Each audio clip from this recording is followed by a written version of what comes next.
as Deion Sanders tries to the plate. Sanders, as I mentioned, off to a tremendous start in 1997. He did not play all of last year, concentrating instead on playing cornerback and wide receiver for the Dallas Cowboys, but now back in baseball, and look what he's doing.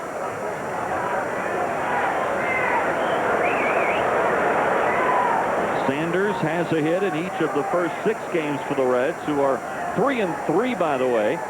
And they started off 2-1 at home, then went to Florida and dropped 2 of 3. And the first pitch from Swift is over for a strike. Very stiff breeze, it appears, coming out of the northwest. And we'll have to see how it affects balls.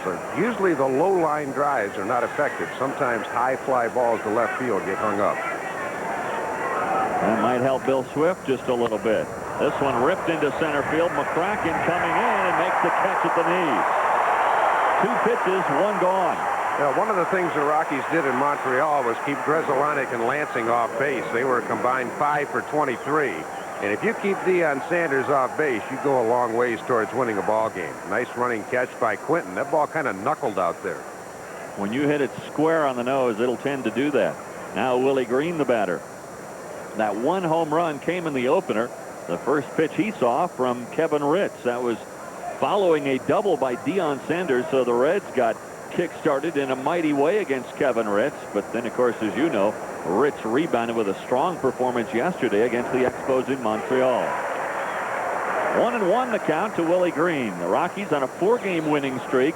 They are 4-2 on the year. Last year they started 2-4. 2-1 the count to Willie Green. We talked about Swift being able to utilize both sides of the plate with a sinker. When he starts it inside to the left-handed batters and it tails back over the corner, he says that's the pitch that Greg Maddux made famous, but he said I was throwing it before Maddux was. Tried to check, could not, and it's 2-2. Green in spring training hit .341. He has a hit in 4 of the first 6 games for Cincinnati. Green says he's not real happy about being in the number 2 spot in the lineup. He had hit number 6 in the Reds lineup in spring training. But then Ray Knight decided just before opening day to insert him in the number 2 spot, and he's been there ever since. Well, I don't think Willie Green and Ray Knight see eye to eye in a lot of things anyway. They had a real spat back in '95 when Knight was a coach with the Cincinnati Reds, but a guy who doesn't really have a lot of seasoning probably should keep his mouth shut and be happy to be in the lineup. Isn't that true? High chopper. Galarraga takes it on the short hop into the bag himself. Too quickly gone to the first. That's why he's called the Big Cat, folks. He weighs about 245 pounds, but he is extremely agile. He just flicked to the glove to the backhand side, came up with it. He's got wonderful hands. He's already made a dozen spectacular plays this season and has saved some errors for some of the other Rocky infielders.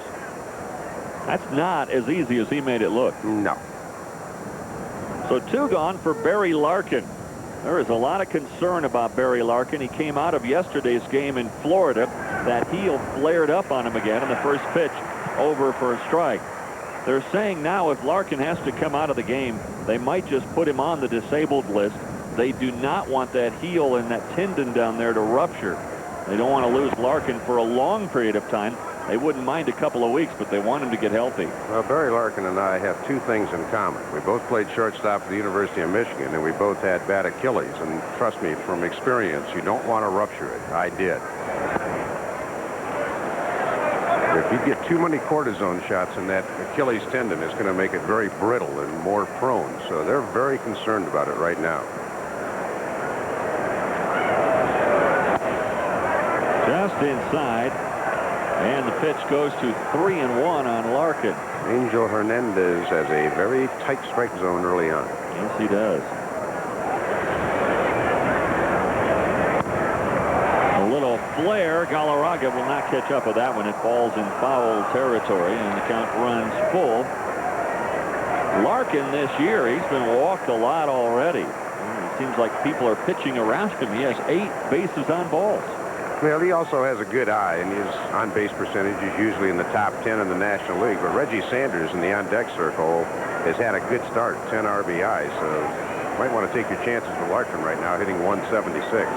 Sanders has 2 of the Reds' 3 home runs. 3 home runs for the Reds. Of course, they're not a team built on power, and we talked about that when we were in Cincinnati last week. But compare that with the Rockies, who have hit 15 home runs already. Again, the 3-2 pitch, and again wasted by Larkin. It looked like he's trying to shoot it to that gap in right center. Quentin McCracken playing him about 3 strides towards left center field, and Larry Walker pretty much straight away. So there is a good gap out in that deep right center field area. 2 gone, nobody on for the Reds. Top of the first inning. Inside, ball 4. Yeah, that's an at-bat right there. It looked like Billy might have smooth sailing in the first inning. Not very many pitches, and then all of a sudden Larkin took him to a 10-pitch at-bat. Went 3 and 2, fouled 4 off, and on the 10th one walked. And of course, Billy Swift is on a pitch count. That's a big at-bat by Barry Larkin. That'll bring up Sanders, a guy who thrives on sliders. He loves the ball down in the strike zone. He can rip it. He has more trouble with pitches up and in, as we documented when we were in Cincy last week. You can go down and away if you go curveball or changeup. The old expression, you can go hard or you can go soft. Just don't go in between with that slider, which is the in-between pitch, because that's about the speed his bat is. Sanders hurt Swift in game 2 with that 3-run homer Dave talked about. Well, the Reds took a 4-0 lead in the opening game of the year and won that game, and then led 3-0 after the first in the second game and won that one. Since then, the Rockies have gotten on top first and have won 4 straight.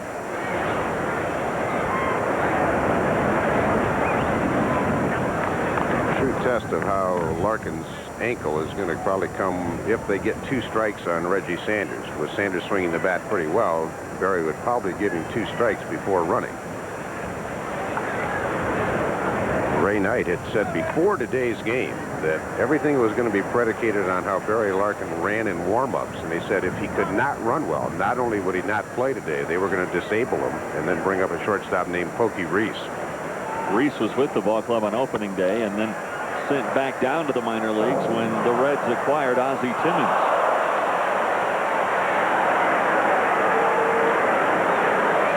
Two strikes on Reggie Sanders.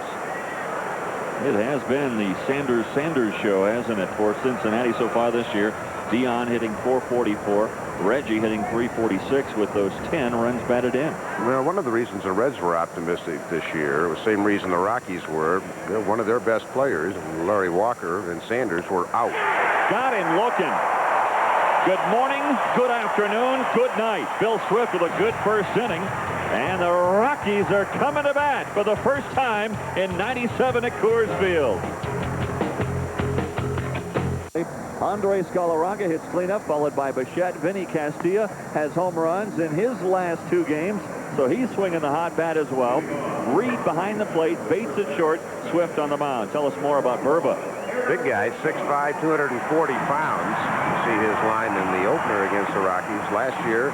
11-13, not bad considering he started out the year with 7 straight losses. Fastball, curve, hard thrower, occasional bouts of wildness, and is prone to the stolen base. So Eric Young will lead off, hitting .259 as he comes to the plate. He has 2 runs batted in and 2 runs scored. First pitch way high, ball 1. Don Baylor would like for Eric Young, especially in his first at-bat of a game, to take a few more pitches to allow some of his other hitters to get a good read on the pitcher. So the read here is that Burba's wild high, 2-0. Finished 3rd in the National League in walks allowed last year with 97, so he can get a little wild. Young yesterday, 1 for 5, as you see. And it's 3-0. He'll take a pitch here now to start the game. EY has hit safely in 5 of the 6 games this year. Pitch in there at the belt. Strike 1.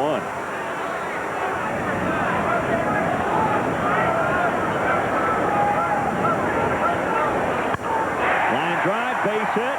Welcome to Coors Field, Eric Young.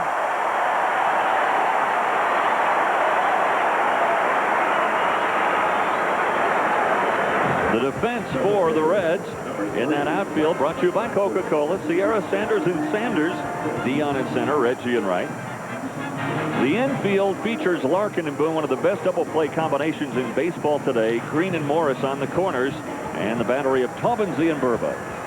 You're going to pitch at Coors Field. It's never a cherished assignment for visiting pitchers, but you better not be pitching with 2-0 and 3-1 counts like Eric Young had there.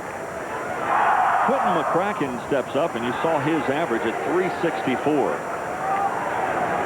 They always give out the 12th man award in football. Quentin McCracken would get the 10th man award in baseball. What a tremendous guy to have on your bench. A guy who can step in at a moment's notice and do what he has done. So today he's played in all 6. It's the Boy Scout motto. He's always ready. Never knows when Don Baylor's going to utilize him. Burba last year, 30 runners attempted to go, 22 successfully. We'll see if he's worked on the offseason on that slide step, or if he has the high leg kick. Not much of a shot for Taubensee. Pitch outside, 1-0.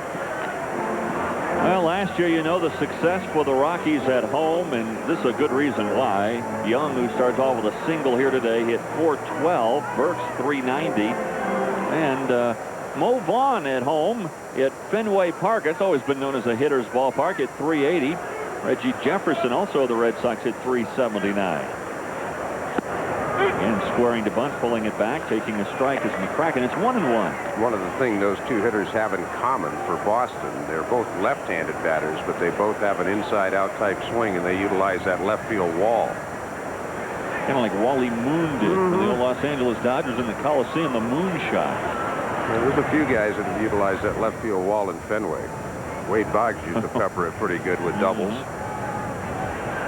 Gene Glenn seeing McCracken square around tonight. I think Quentin was maybe waiting for EY to run, but Burba has gone a little bit to a slide step this year, not quite as high a leg kick. EY not going, the pitch outside. So Burba's having trouble finding that strike zone right now. Sometimes when you see a batter square around as if to bunt, that doesn't always mean he's going to bunt. Sometimes he does it to distract the catcher when a guy's going to steal. He kind of puts the bat right out in front of his face mask, and it does distract him now and then. It's not called interference, and it's not interference, but it does distract that catcher. That one whistled into the crowd. Over 50,000 strong on hand here for opening day. Understand the weather a little bit iffy for the rest of the week here in Denver, but boy, gorgeous today. It is a bit windy. Temperatures, though, in the 50s and bright sunshine. Let's keep a bird's eye on Eric Young, and Burba's doing the same over at first base with a count 2-2. One of the interesting numbers on Eddie Taubensee, the catcher. Last year, first part of the season, he was 1 for 30 throwing out runners. And then Johnny Bench came along and started working with him, and he improved absolutely dramatically. Bench is a consultant with the Reds this year, but last year he did it as a favor to Ray Knight. Ray just called up John, who they had played together in Cincinnati. He said, "You got to come down and work with this guy. He's got such a long, slow release." EY not going. McCracken able to check in time. Now the count goes full, and a good bet that Young will be moving from first base. Yeah, no doubt. But give Burba some credit, though. He's worked in the offseason on improving that delivery to the plate. Eric Young wanted to run the entire time, but never got the proper jump.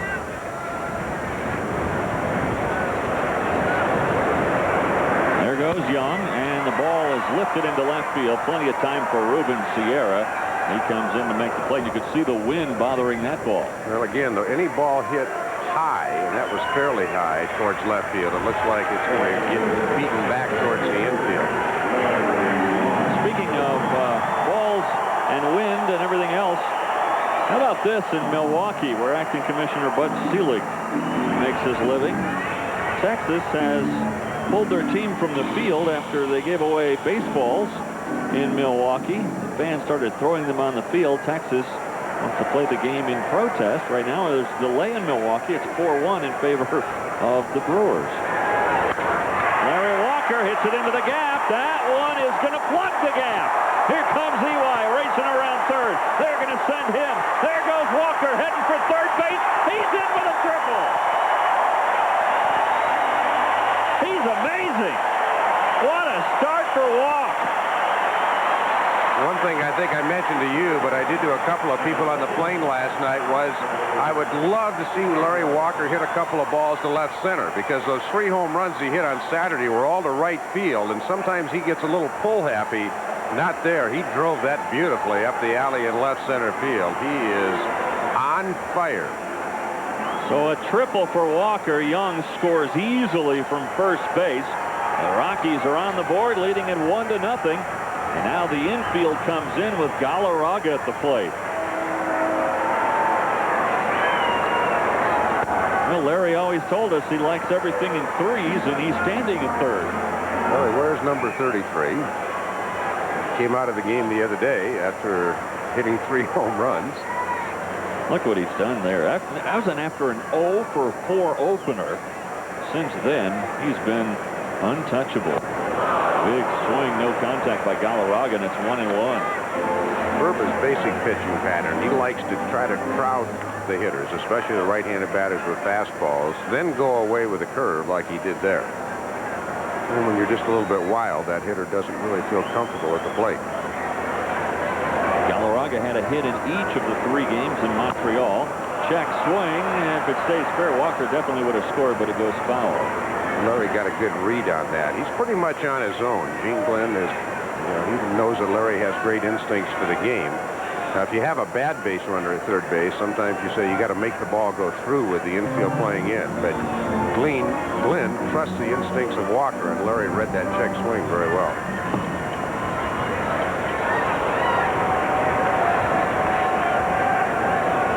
So 1-2, the count to Galarraga.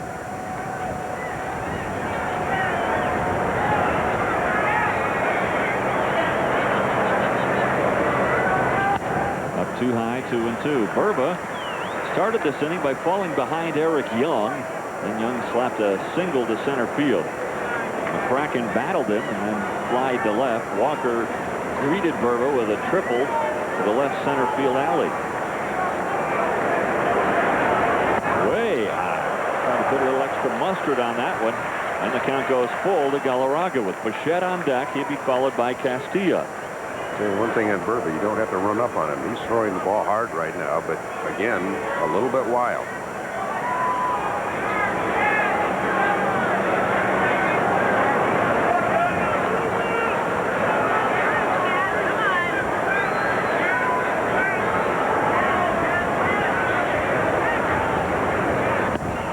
Got him with something out of the strike zone. And Galarraga, last thing he wanted to do, he wanted to somehow get that ball in play to try to get Walk home from third, but cannot.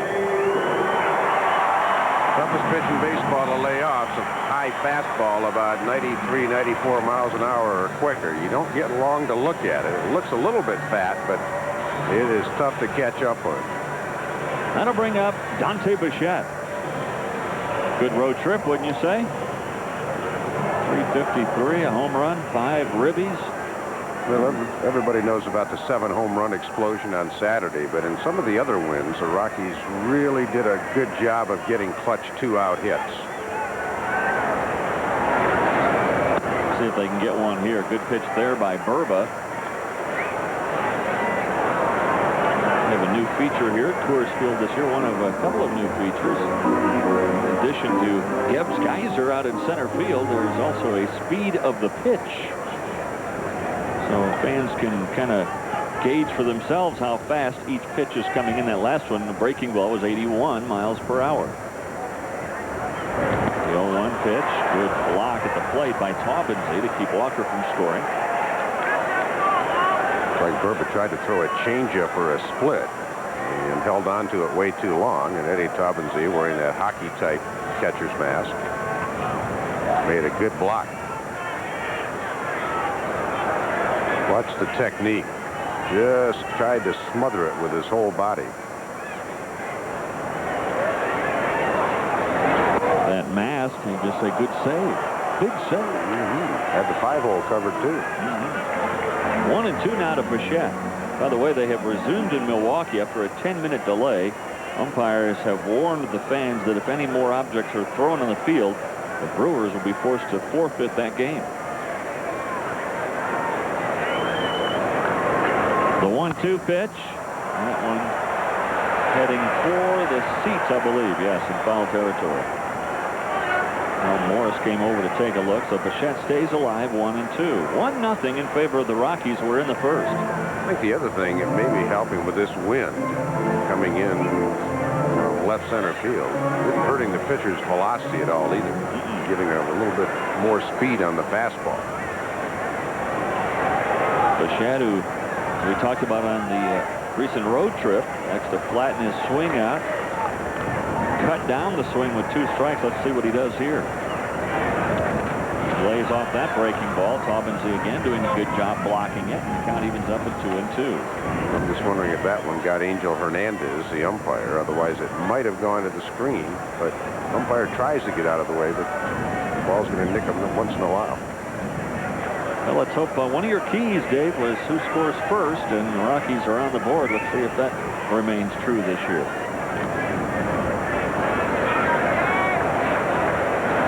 The Rockies coming off that series in Montreal where they swept the Expos and outscored them 26-9. Here's the 2-2 pitch.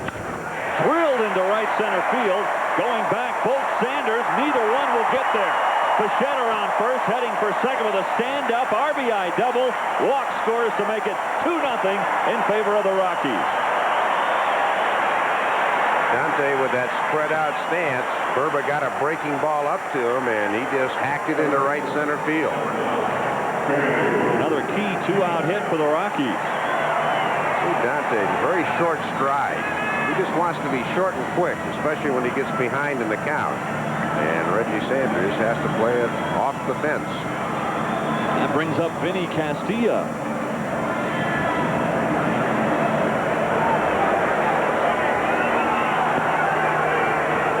In favor of the Rockies. Castilla, home runs in his last 2 games. He got the offense going yesterday with a solo shot in the 2nd inning. That one almost hit him. Another curveball. Again, fans thinking maybe he was throwing at Vinny. You don't throw a big roundhouse curveball and try to hit somebody. He just doesn't have a good release point right now in his pitches. Nope. See the arc on this ball. It's a curveball. Just totally backed up. Castillo with a 4-game hitting streak. He's hit .462 over that stretch. Good pitch, good swing. No contact, though, and it's 1-1. Kind of interesting here. Burba's pretty proud of his fastball, but you're also looking at one of the top fastball hitters in all of Major League Baseball. Vinny Castilla got behind 1-0 and did not challenge it. That was an 80-mile-per-hour slider.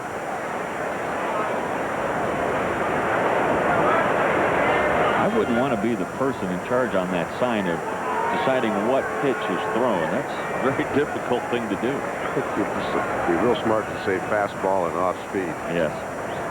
Whoop, that one did hit him. I know the fans think it's Burba throwing at Castilla, but in this instance in particular, I think that's just a case of a guy who is really fighting his control right now. Don Gullett, the pitching coach, is going to come out. They're going to talk about mechanics and release point right now. Let's see what this delivery was.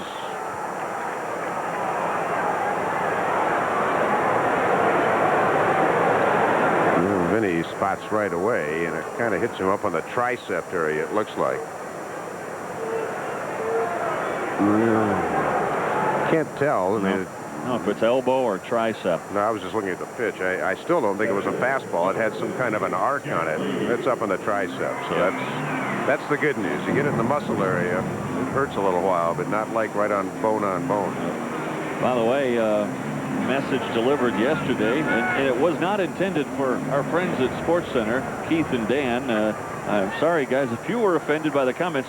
Wasn't them who was mispronouncing the name Castilla, but certainly the message was well taken, and Vinny was getting ribbed in the clubhouse just a little bit today with Castilla.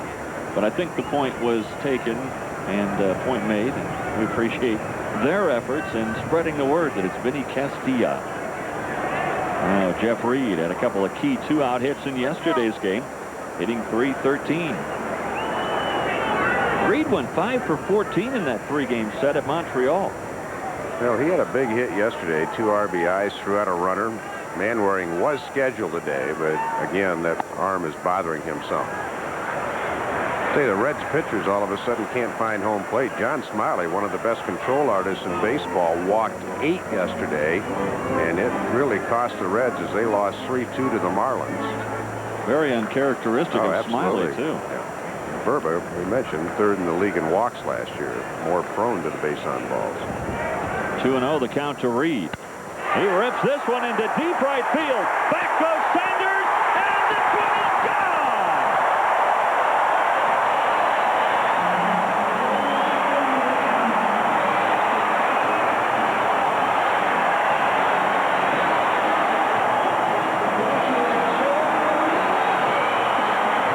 Jeff Reed with a 3-run blast just to the left of the scoreboard into the Rockies bullpen. Well, if balls are being held up to left field, that one might have got a little boost in the crosswind. But again, Burba got behind 2-0. He got behind Eric Young 3-1. You cannot pitch behind, especially here. 2 balls, no strikes. Think I'll challenge him with a low gas. Not a good idea. So Reed with his 2nd home run. And keep this in mind, fans. Reed was not scheduled to start today. Manwaring was penciled into the lineup. The only reason he's not playing today is because that wrist is still bothering him where he was hit by a foul tip. So Reed back in there, and he produces right away for Don Baylor and the Rockies. Well, the Rockies have hit for the cycle in the 1st inning. The Reds did that to Kevin Ritz on opening day. A single by Eric Young, a double by Dante, a triple by Walker, and a home run by Jeff Reed. Jason Bates, 3-0 on him. That's 35 pitches now for Burba. Bates, the 8th man to come to the plate. A single by Young, a triple by Walker, a double by Bichette. Castillo was hit by a pitch, and Reed with a 3-run blast with 2 outs. The Temple of Boom.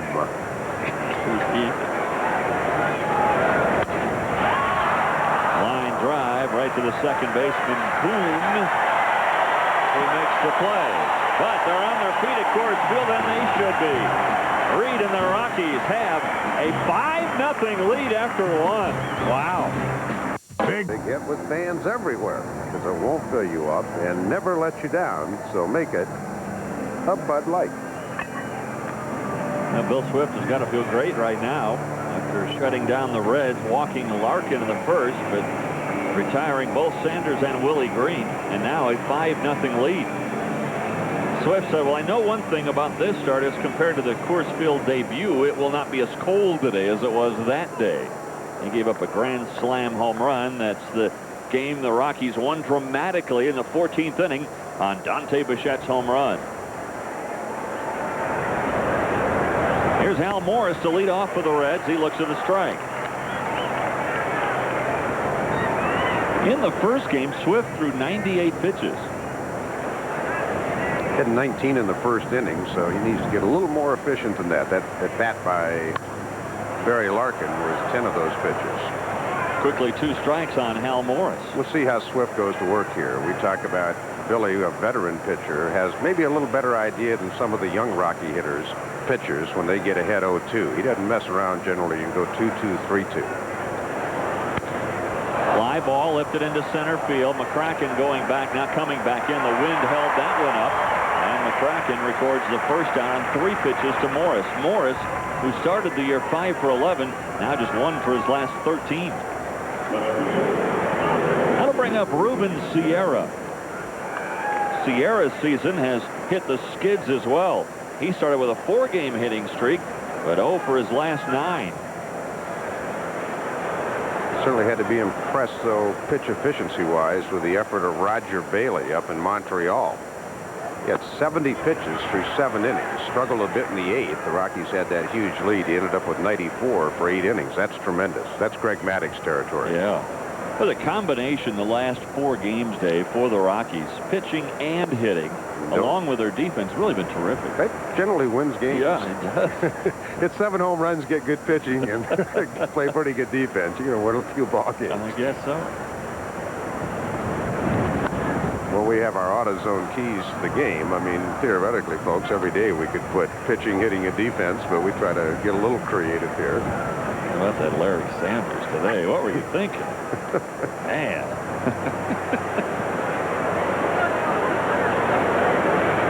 Are you having the people in Bristol writing your lines now? I don't think so. No? It's good stuff.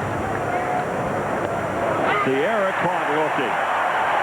So 4 pitches to Ruben Sierra. 7 so far in the inning. Well, if you ever want to hear us talk about a backdoor slider and wonder what it means, you're going to get a chance to see it. Billy Swift starts this pitch outside and then brings it in on the corner. That's backdooring. If it's a right-handed pitcher, you can only backdoor to a left-handed batter. Same way if you're a left-handed pitcher, only to a right-handed batter. Now Eddie Taubensee. He looks at ball 1. The Reds start the season, even though they had 3 at home against the Rockies, and they played 6 on the road. They go home briefly after this series, just basically to unpack their bags and play a 3-game quick set against the Marlins. Then they're out again for a 9-game trip. In fact, 24 of the first 37 games for the Reds will be on the road.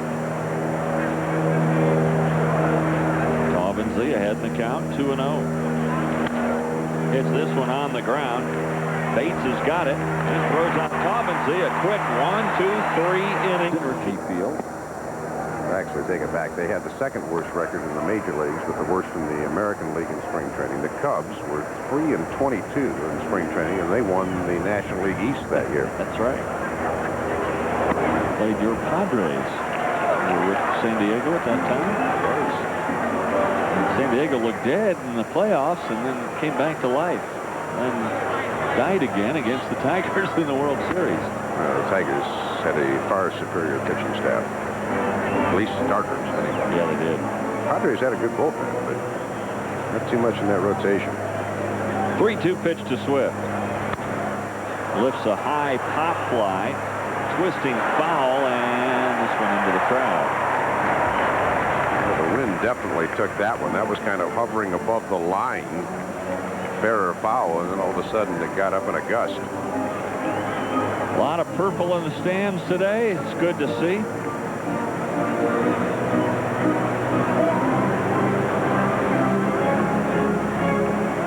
So as we were coming back last night, fans wearing purple greeting the Rockies as we came back to Coors Field.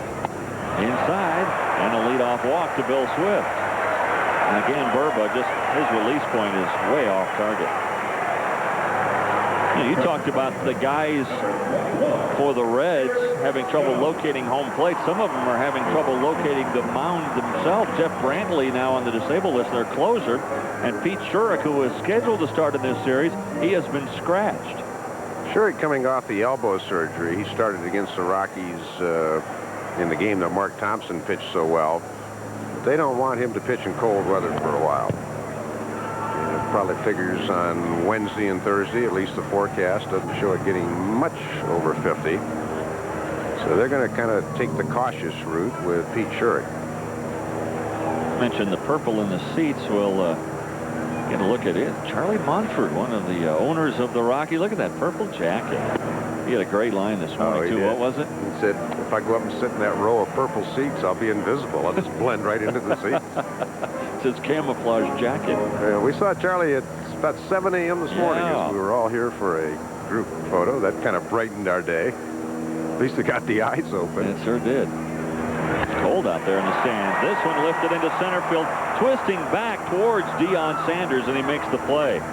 Young hit it on the button, but I think the wind pushed that one right back into the path of Sanders.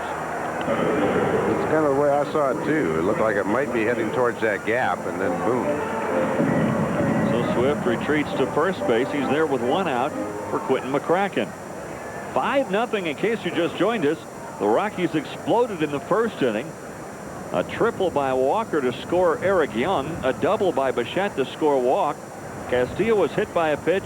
He and Bichette were aboard when Jeff Reed hit the 3-run home run. Orioles have moved in front of the Royals at Kauffman Stadium 2-1. That game in the 6th inning. Detroit leading Minnesota 8-4. That game in the 8th inning. That Detroit lineup's putting up some numbers this year. Robin Nieves going to hit some home runs. Tony Clark, kid out of El Cajon, California, great high school basketball player, 6'8". Started to develop as a baseball player after having back problems early in his career. Not to mention Bubba Trammell. No relation. No relation to Allen. The only thing you know about the name Bubba is he's from somewhere below the Mason-Dixon line. Happens to be University of Tennessee. Never met too many guys from the north named Bubba. No Joe Bobs either. No. McCracken hits this one hard. Well, even the outs recorded have been hit hard by the Rockies. Look at Jason Bates. He lined it to the second baseman, Brett Boone. Galarraga is the only guy. He didn't get it in play. McCracken kind of popped it to left his first time up, but the other guys have been spanking the ball, and no one is hitting it harder right now than this fellow in baseball. He tripled his first time up.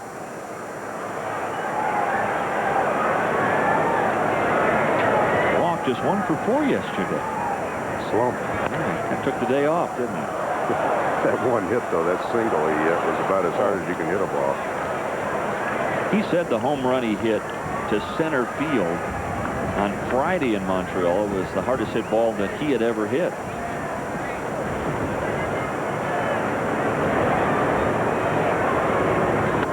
Larry now with that triple has 34 total bases. Pretty total bases. You get 1 base for a single, 2 double, 3 triple, 4 home runs. And this just the 7th game. And you see, just before today's game, named the National League Player of the Week. I don't think there was ever a doubt. Fouled straight back, 1 and 2 now to walk. Herbert trying to work Walker inside. Kind of funny about Larry inside. You can pound him in, but if he's guessing with you and looks in, you may be staring at one in the 3rd deck.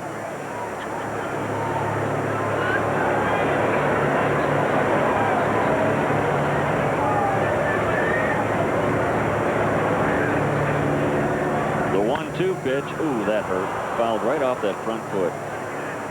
He wears that protective shield, and that probably saved him from more pain. Every time Larry gets hit by a pitch or drills himself, he said, "Hey, I was a hockey goalie. I got hit harder than that." He had more padding, though, too. Yeah.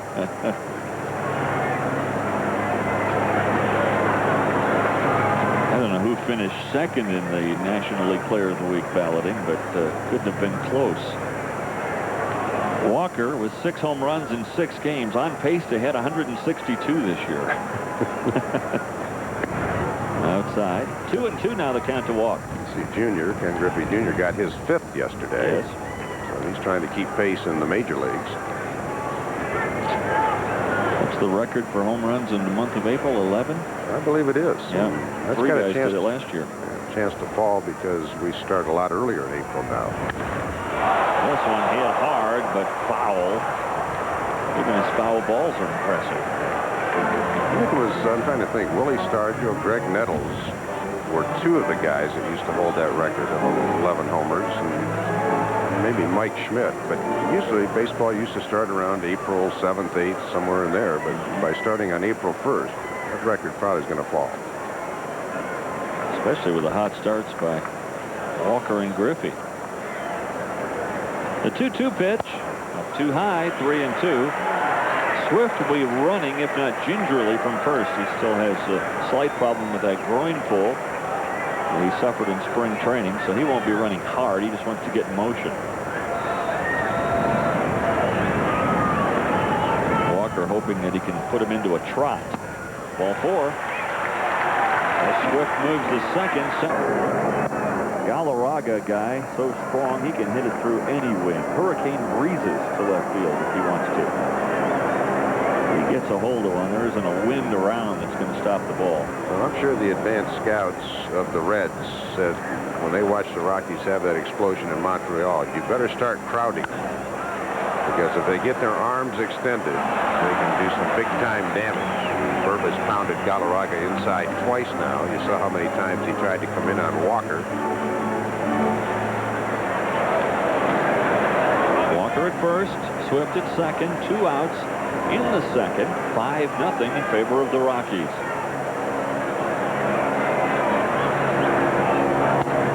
Up too high, 2-1. Cloud cover now, hovering over Coors Field, keeping the sun from shining brightly, a little bit cooler. Still pretty comfortable for opening day. That panoramic view.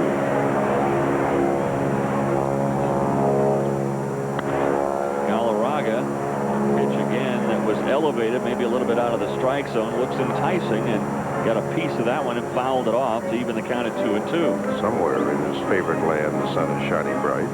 Somewhere men are happy, and somewhere hearts are light, and somewhere bands are playing, and somewhere children shout. But there is no joy in Mudville, for Mighty Casey has struck out. I don't know why I thought of that, just when you said something about the cloud cover. Pretty good. I couldn't interrupt that to tell you Kent Merker was in the bullpen, but he is. And knowing you, if you know any poetry at all, it would be baseball poetry. These are the saddest of possible words. Tinkers to Everest to chance. That's about it. That's the end of it. Well, Burba might be wearing out. He's already thrown 64 pitches in less than 2 innings. Still 2-2 to Galarraga.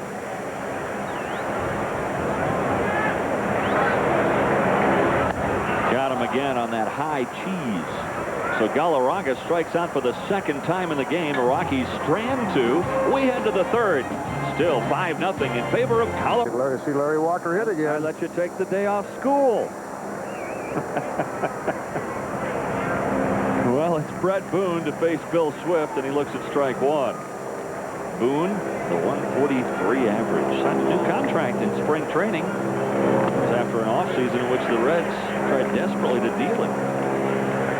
Well, they tried to swing a deal for Fred McGriff of the Atlanta Braves, but McGriff's salary prohibited that. The Reds had a fixed budget of about $30 million, and that would have pushed him to about 33. It helped them immensely when Deion Sanders decided to come back. He came back really at bargain basement prices, $1.5 million for the year. Spanked up the middle. Ewy's got it. The throw to first. Oh, yeah. Throwing a little leather out at him. Young with a nice play to get Brett Boone. Yeah, there's no question that Eric Young has improved his defense over the last 2 years. He was a liability in 1995 when he was hitting well, but not playing good on the defensive end. The last 2 years, he has improved. Nice play by Eric. He's got a little saying that says, a little shucky ducky. Yeah, that certainly was. Dave Burba, the batter.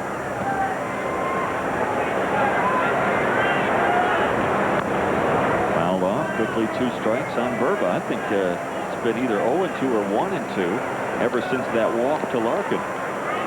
Well, that's how you keep the pitch count now. A lot of teams say, well, gosh, you know, if this guy's on an 80, 85, 90 pitch limit, we'll just go up and take a bunch of pitches. But when you're throwing strike 1 and strike 2, you can't afford that luxury as a hitter. Pretty soon you get frustrated and start hacking at the first pitch. Fouling it off Burba to stay alive. The guy has an occasional power. Burba hit 2 homers last year. He did. You probably already said that. No, I didn't. I didn't say that. Usually daydream when I'm talking, though, don't you? Sometimes. Especially the amount of sleep you and I have been averaging lately. Insomnia blues. Slept fast last night, didn't we? Boy. Coming in from Montreal. Going through customs, that's always a lot of fun. Swing and a miss, and down goes Burba. 3 strikeouts for Bill Swift. Billy's got the sinker diving and the slider dancing, and he's on his game right now. Yes, he is.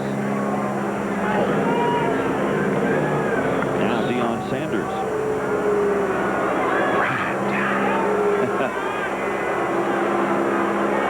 Sanders, don't call me primetime. That's for football, not baseball. Yeah. So in baseball, yeah, go ahead. Call me a guy who's trying hard and all that, but I'm not primetime. In football, I'm primetime.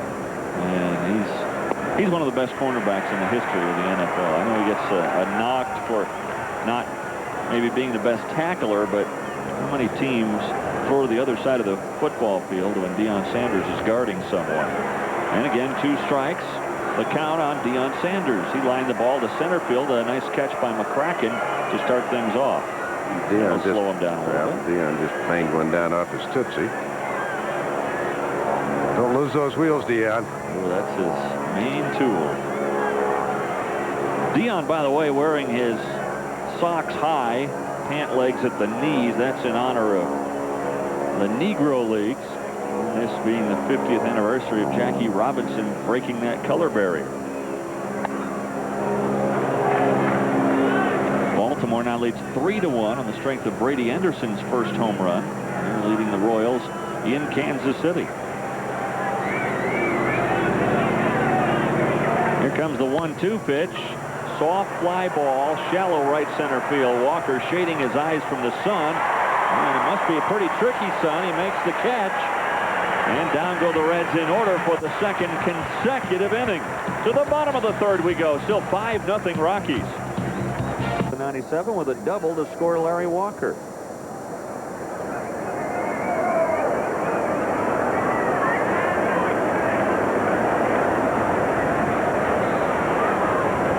Bichette now hitting .389.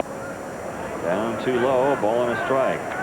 Verba has battled his control from the outset. He fell behind Eric Young and then gave up a lead single. Young eventually scored. The Rockies hit for the cycle in that first inning. And Bichette hits this one hard on the ground to Green. Willie throws it across the diamond to get Dante Bichette, and for the first time, Verba has retired the lead man. Third baseman, number 9, Castillo.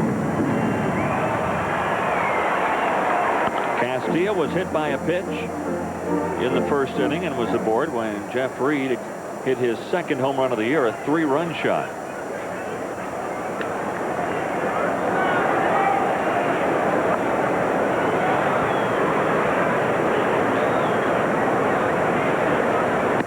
It was the Reds who pounded the Royals, or excuse me, the Reds who pounded the Rockies in the first 2 games of the year in that first inning. And the Rockies could not recover in either contest. And the Rockies deliver the first inning blow here with a 5-run first. 4 of the 5 runs scoring with 2 outs. When you get into a winning streak, that is one thing you can look at a lot. A lot of big 2-out hits.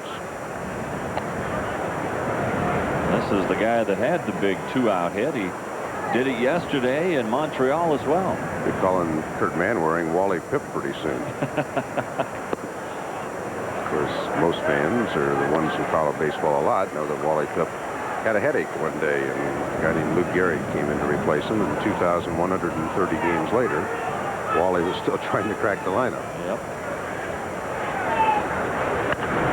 Castillo rips this one into the corner in left field. He's going for extra bases. Sierra picks it up. His throw will come into second base, but in standing up is Vinny. A 1-out double for Castillo. Well, Jeff Reed, who last year was hired as the backup to Jayhawk Owens, played a bulk of the season when Owens got hurt. And with Manwaring on the bench with an injury, it's been Reed who's come again to the forefront with that 3-run homer. That one in the first inning. So Reed steps back to the plate with Vinny Castillo at second base and 1 out. For whatever reason, that down and in zone to left-handed batters is a dangerous spot to pitch. This one hits sharply on the ground. Larkin, now they're going to get Vinny caught up in a rundown again for the second consecutive day. This time he can't stay in it long enough, and stopping at first is Reed. So he's out on the fielder's choice. Castillo retired short to third. Well, the ball was hit behind Vinny, so in that case he can think about going to third, but he got a very poor break. And once Larkin had him in his sight, you see the ball's behind Vinny. It is up the middle, but he did not get a good break off second base.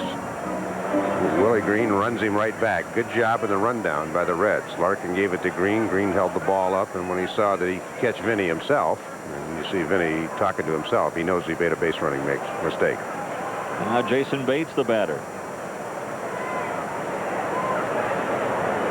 In the last 2 games, every member of the Rockies, starting 8 anyway, not counting the pitcher, and a couple of days ago, including Roger Bailey, it even was appropriate for him, but the other 8 guys all had at least 1 hit.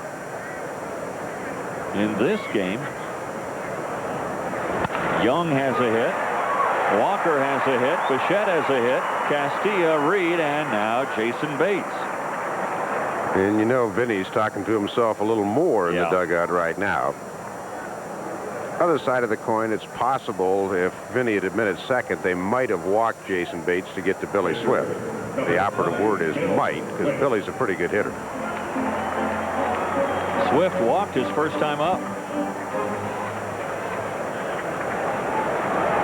Only 3 other games in the National League today. Los Angeles will host the Mets, San Diego will host Pittsburgh, and Philadelphia is at San Francisco.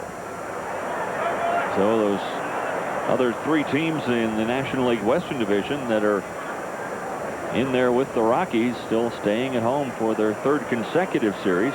The Rockies tied with both LA and San Diego for the lead. You might say kind of the advantage Rockies right now. Well, I thought an interesting note in the Rocky Mountain News today, I believe it was Tracy Ringlesby or Jack Etkin came up with it, that of the last 44 teams that have gone to postseason over the last 10 years, 36 of those 44 have had a better than 500 record in April. You don't win pennants in April, but sometimes you can lose them. You get off to a horrible start. Like St. Louis? Like the Cubs in St. Louis. Yep. St. Louis 0-6. That's the worst start in their history, and they have a long history. One club that kind of defied that was this Cincinnati team in 1995. They started out 0-6 and then 1-8, and then they won 28 out of their next 34 and ran away with the division. But you'd hate to get off to that kind of a start. The 1-2 pitch to Swift popped up into shallow right field. Sanders and Sanders fighting for it a little bit, and Reggie will make the catch out in right center. So the Rockies get a couple of hits and strand a couple of runners, but don't add to their lead. We head to the fourth. Coming up this Saturday, April the 12th, when the Rockies take on the Expos. All those in attendance will get a magnetic schedule you can put up on your refrigerator to remind you of all the exciting Rockies action for 1997. Been a lot of action here so far, with the Rockies leading it 5-0. Billy Swift has something going as we head to the 4th inning. Only 1 runner allowed, and that was a walk to Barry Larkin back in the 1st. Tigers polished off Minnesota today 10-4. Justin Thompson, their fine young left-hander, got the win. I know you're a man of firsts, and you had to like that last graphic. Bill Swift with first pitch strikes to 8 of now 11 batters. 1-0 to Green. Bounce towards EY. On to first. 1 up, 1 down. 2 pitches to Willie Green. So Billy Swift getting in a nice groove right now.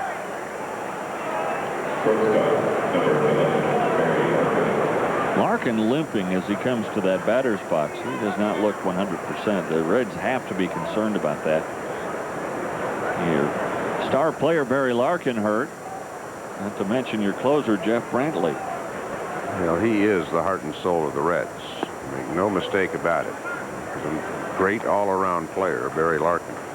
Named captain. You see the C on the jersey. First captain for Cincinnati since Dave Concepcion in '88. 2-0, Swift behind, and I believe the first time he's gone 2-0 to anybody today.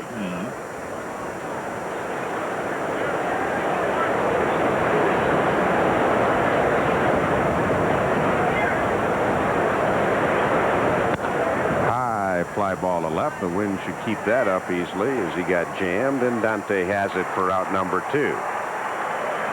Well, the Rocky Mountain News Automotive Classified section runs 7 out of 10 new and used auto ads every day. If it's sold in Denver, the News sold it. Call 892-2020 to place your ad. Reggie Sanders stands in. Billy Swift made short work of him back in the 1st inning, striking him out. A couple of good fastballs and a nasty slider. Outside, 1 ball, no strikes. Billy has good velocity today, great movement, terrific location. He is in a groove.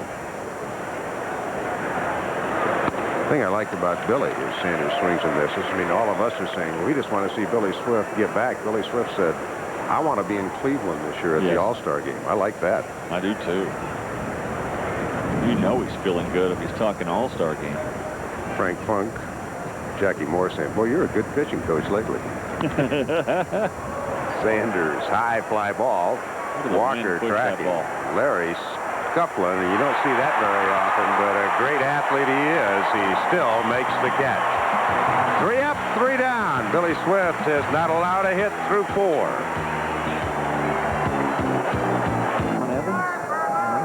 Beautiful. Eric Young looks at a curveball low. 1 ball, no strikes.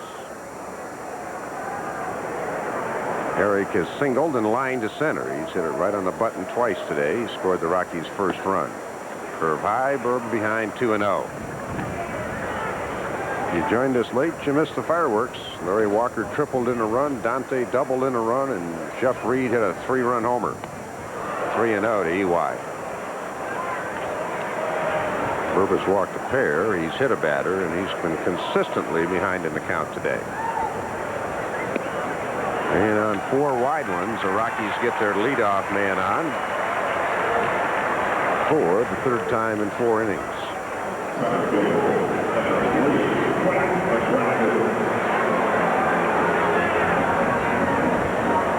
Ray going, the other guy's getting the first guy out. We keep putting the first guy in.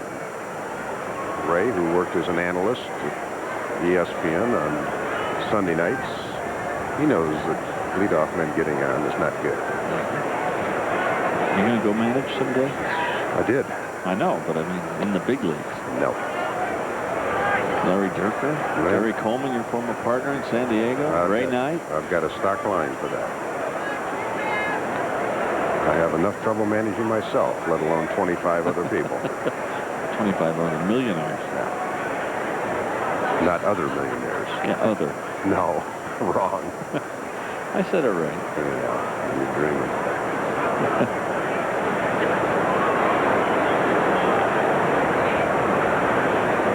Eric the lead. And Quinton looks at a pitch high, 2-0, and Burba has found the strike zone extremely elusive today. Our Tigers won 10-4 over Minnesota. Printing World Series tickets in Detroit.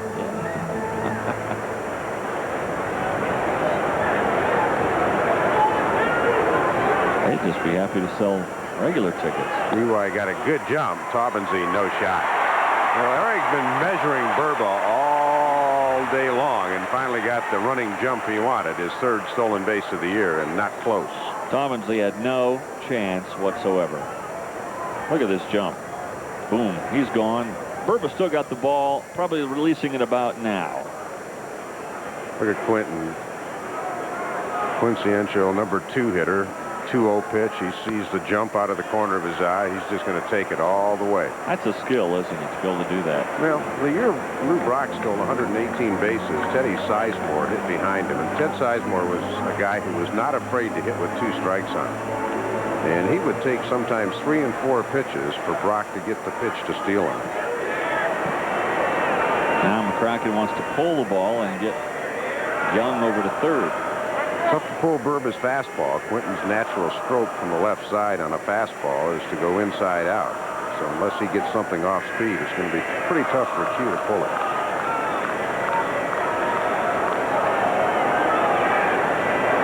See if Burba tries to keep the gas away. Well, tried to backdoor him with a breaking ball.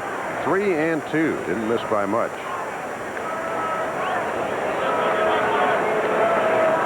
Ken Merker, who was throwing before for the Reds. Merker back up and throwing again for Cincinnati in that bullpen. Base hit left field. Eric will have to stop at 3rd, though, because he was breaking back to 2nd. Ooh, McCracken almost went to 2nd base. Eric Young, who earlier watched Vinny Castilla get picked off trying to advance from 2nd to 3rd. Here the ball's in front of him there, so he makes sure that Larkin can't make the play. Once it goes through, he goes to third. Again, he has the luxury here with nobody out. He doesn't have to take any chances there, and especially with this guy coming up. Larry tripled the left center, drew a walk.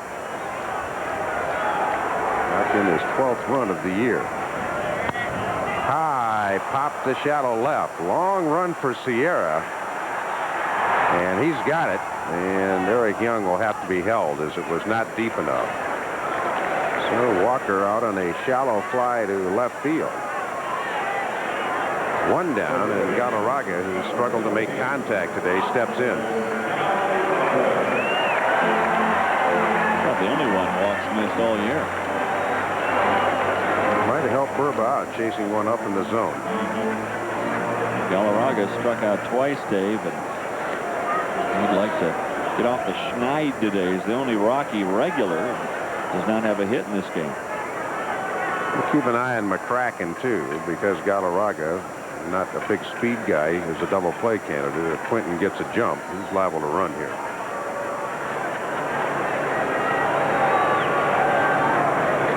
Reds have got to look out for a double steal as well. Cat a little late. When Andres Galarraga is in a great groove, he's hitting it to the alleys and left and right center.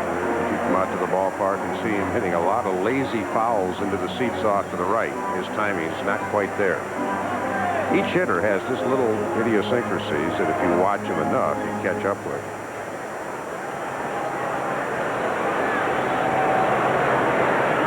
Five runs, 7 hits for the Rockies. Reds have zeros across. We are in the bottom of the 4th. Colorado leads 5-0.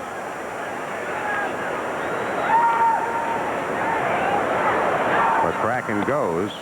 Fake throw, no double steal. It's a stolen base for Quinton McCracken. Quinton didn't have the world's greatest jump, but the Reds were not going to throw through anyway. McCracken head down. He knows he's got it stolen right there. No one even covering the bag at second base. They had the fake play on, and EY was not going anywhere from third. Now the infield coming in. Move back to second as Larkin tried to duck in, and you can see Barry still hobbling out there. Larkin trying to do something to help his team, maybe thinking he would catch McCracken asleep. A ball, a strike, and out, 2 aboard. Infield about halfway. 2 balls and a strike to Andres Galarraga. This cannot be a comfortable feeling for an infielder with Galarraga at the plate, who hits the ball about as hard as anyone in baseball, and you're in. Well, the good thing is no AstroTurf. Yeah. Well, the playing field looks terrific. It does. And Cat again can't catch up. It's that foul off to the right. 2-2. Mark Razum and his grounds crew have done a terrific job. They've had some tricky weather to work with. Had some great days and then some snow, and this place looks like the middle of the summer. Burba pacing around behind the mound. I'm sure Burba feels the way Swift is throwing right now that he just cannot afford to give up any more runs.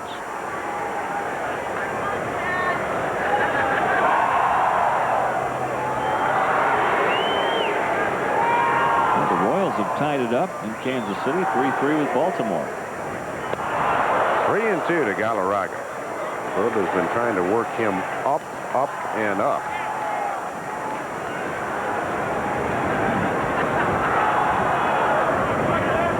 Not up and away. Up and in.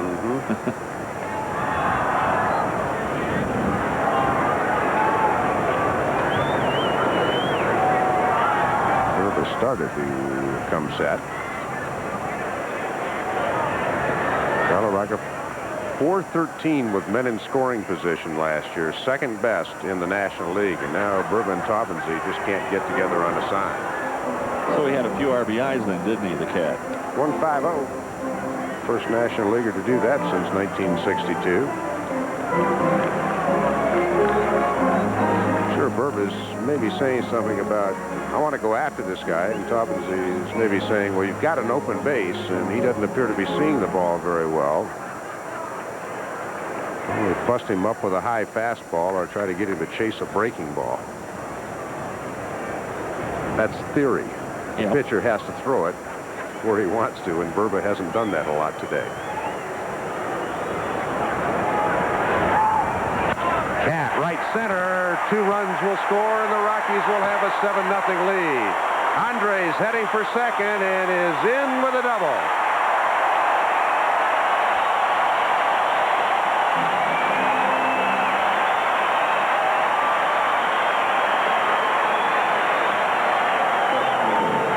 Well, you say when Galarraga gets in his groove, he hits it from left center to right center. You've been seeing a lot of Burba fastballs. Finally timed this one properly and spanked it into that right center field gap.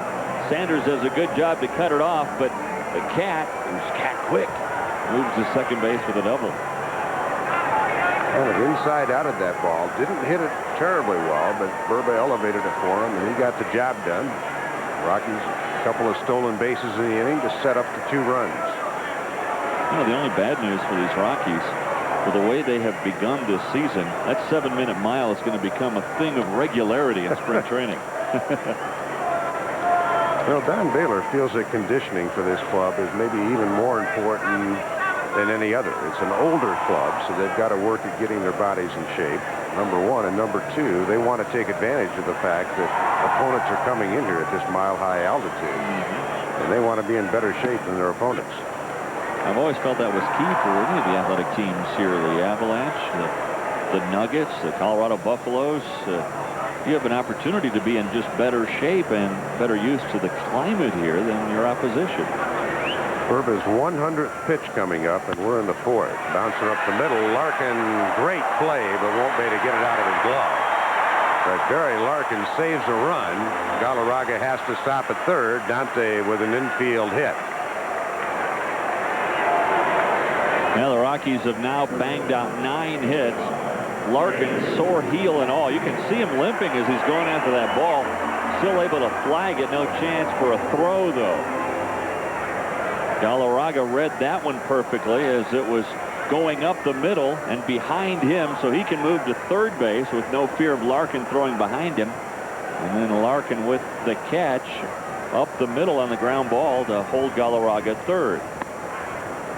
Burba likely facing his last batter with Jeff Reed on deck, a left-handed hitter, and Merker still throwing in the bullpen.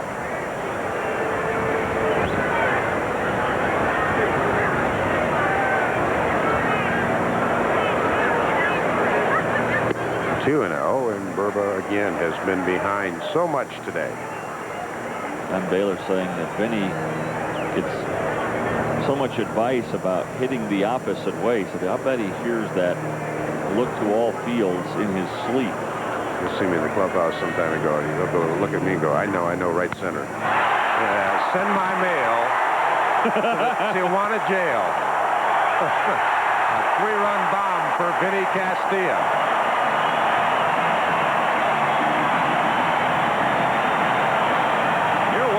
Poetic today, Mr. Campbell. Gebs Geyser in full flow once again. Vinny now with 4 home runs. He's catching Walker.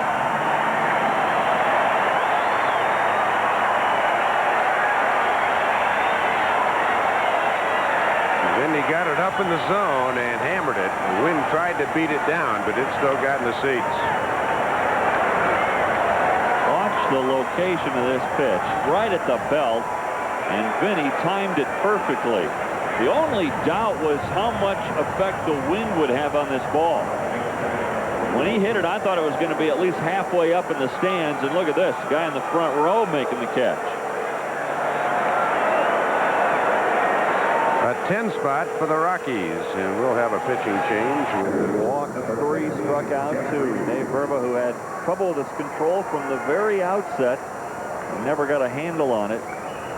He has a 10 spot put up against him, and now Kent Merker. Well, 10 earnings and 3 1/3. It's going to take you a while to get your earned run average back down. Yeah, it is. A couple of 3-run homers for the Rockies out of the 6 and 7 hole. Vinny Castilla and this man, Jeff Reed. 3-run shot back in the first inning.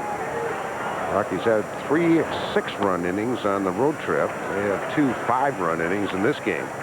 17 home runs by the Blake Street Bombers already this year.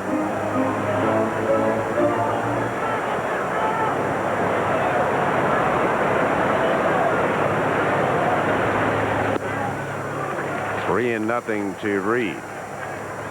Merker, who spent last year with both Baltimore and Cleveland, mostly with the Orioles, a major disappointment to Baltimore. He was traded to Cleveland for Eddie Murray. Started to get some of the strength back, some of the velocity back when he was with the Indians. Kind of a strange malady that plagued another left-hander with the Braves, Steve Avery, last year. These two guys were 2 of the hardest throwers in the Braves organization for years, and at the major league level, and all of a sudden they seemed to both lose velocity at the same time. Avery with the Red Sox this year did pretty good in his American League debut. Speaking of left-handers who lost velocity, Jim Abbott, you see the fact that he took out an ad in the California papers thanking the Angel fans for their support. Nice act by a class guy. Reed strikes out, and that's the second out here in the 4th inning. Sun back out of Coors Field. So are the runs. 10 runs by the Rockies.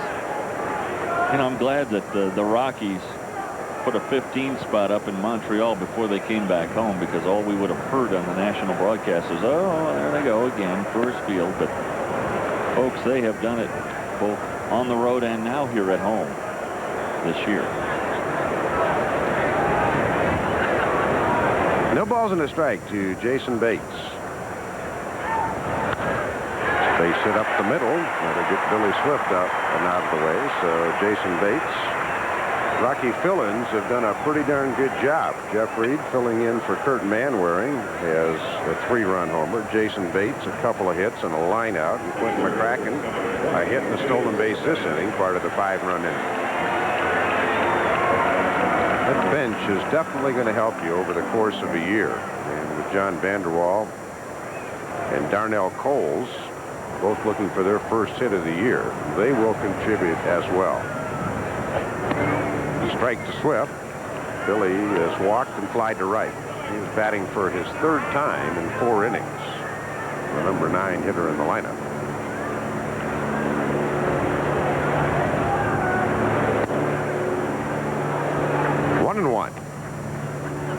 Tomorrow off, 3:05. These two clubs resume this series on Wednesday. Mark Thompson will pitch against Ricky Bonas.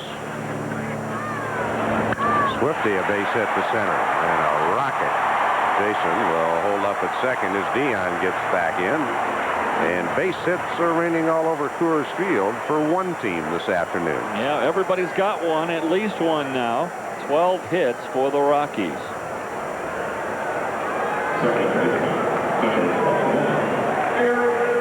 Marker trying to get the fastball by him, and Swift said, not this time. Swift's now hitting over 400. Eric Young began the inning with a walk, and he comes on for the 2nd time here in the 4th, which always creates a little consternation on the scorecard. We do that a few times here. Yeah, we do.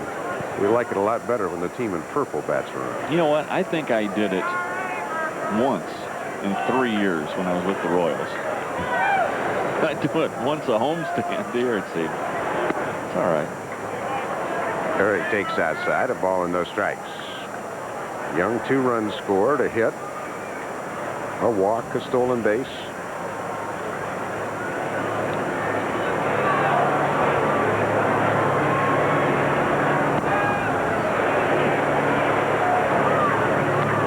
Well, in the year that we're honoring Jackie Robinson, who wore number 42, Eric Young wears number 21, and Eric's statement is, if I can be half the man that Jackie Robinson was, I'll consider myself a success. Yep. 3-0. nice to know some of these guys know a little bit about the history. Not all players do, but I think the Rockies get a greater sense of it with their skipper Don Baylor, who has a great sense of the history of this game and what Jackie Robinson did to break that color barrier. Don came out today and read a tribute to Jackie Robinson in pregame ceremonies. The Rockies also honored 3 members of their team with the Silver Slugger Awards presented by Major League Baseball to Ellis Burks, Andres Galarraga, and Eric Young, voted the top hitters at their position in the National League. And the bases are loaded with Rockies.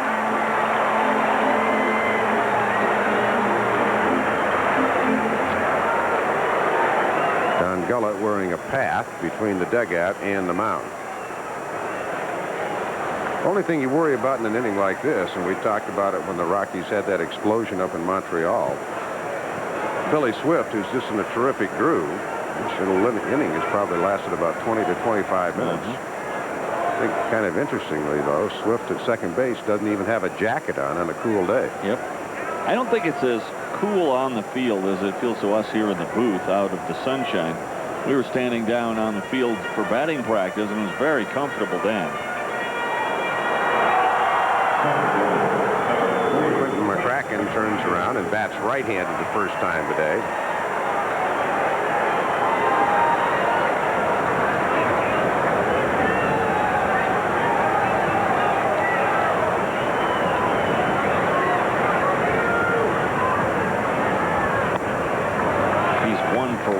One for one on the right side this year, batting 1,000. When does 3 become 4? I'm just asking you a rhetorical question. When does 3 become 4? Well, 3 guys are on base, and we're not spelling 4 F-O-U-R, F-O-R. They're full of Rockies. We're stretching a bit here, folks. A little alliteration there. Phil Time, CBS News. 1 ball, 1 strike to Quentin McCracken. Ground ball to Boone. Brett gobbles, throws, and finally the Rockies go, but not before they put another 5 spot up. A 3-run homer by Vinny Castilla, the big blow in the inning. 10-0 Rockies. And the Rockies have given them a 10-run cushion. Now we have today's baseball trivia quiz brought to you by the Colorado Lottery. Who holds the Rockies record for the most home runs at home in a season? Maybe the answer a little bit later on. Morris, Sierra, and Taubensee scheduled. Jeff Reed's had a big afternoon. Larry Walker drove in the first run of the game with a triple to left center field. Vinny a 3-run shot and a double. Then he got hit by a pitch. He took it back out on Burba with a double and a homer, though. But again, no feeling that the pitch was intentional by Burba. Dave just really struggled with his control today. Yeah, he did. 1 ball, no strikes to Hal Morris. And this ball is into the corner. Walker back and grabs it. Larry got a good jump on it and grabbed it on the track. That's why he's won some Gold Gloves. He makes it look easy out there. Looks so much more comfortable in right field, Larry Walker. Look at Morris again dancing around in that box. Lifts this one into the corner. Walker goes back, has it measured. Easy catch. Has that great innate sense of where he is on the field at all times. Drive to center field off the bat of Taubensee. McCracken turning tail and can't get this one. The wind played havoc with it, and Quentin did a 360. So Eddie Taubensee with a triple. Excuse me. That's Ruben Sierra. Had the wrong guy at the plate. So Sierra crunched one to center field, and the no-hit bit of Bill Swift down the drain, but I don't think he would have been able to pitch 9 innings anyway. Well, Sierra gives it a look at McCracken. He just gets totally turned around. That wind pushing it back to the other side. McCracken got back to the right spot, but by being turned around, he lost it just briefly. And now Holmes up and warming up. There goes the no-hitter for Bill Swift. And Taubensee stands in. Well, we mentioned awfully long half inning. And Morris hit the ball well, and Sierra hit it well here in the inning. So Darren Holmes begins tossing in the bullpen. Off day tomorrow. I don't think we have said this too much, Dave. The Rockies bullpen needs a little work.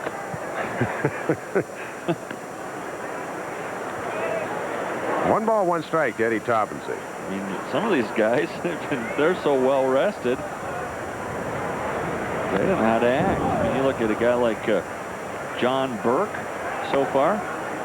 He has been in just 1 game, 1 inning. That's it. I made the statement that Billy Swift, pretty unlikely he would have had a shot at a no-hitter anyway, because if he were at that 90 or 95 pitch plateau in the 7th inning, out he comes, just like Joe Torre did with David Cohn last year. You're in this thing for the long haul. Personal records are definitely, nice, but it's the team overall that is what it's all about. Opening day, I think it was 94, with the Royals. Kevin Appier had a no-hitter going against the Baltimore Orioles, and Bob Boone took him out in the 7th inning. It was a shortened spring, and he just didn't want to test Appier any farther than he had to. Nice play by Jason Bates on a little looper, but Sierra does come in to score, and the Reds get on the board. Taubensee got fisted, and Jason ran it down. Now look at Jason Bates. In addition to the hitting he's doing in this game, he's been playing solid defense as well at shortstop in the place of Walt Weiss. And again, I think it goes back to attitude. Bates came to camp this year really feeling like he needed to earn his job back. It was definitely a bubble situation for him. The Rockies picked up Jeff Houston. And I think, honestly, a lot of folks thought the odds-on favorite to win that job going into spring was Houston, but Bates took the job back.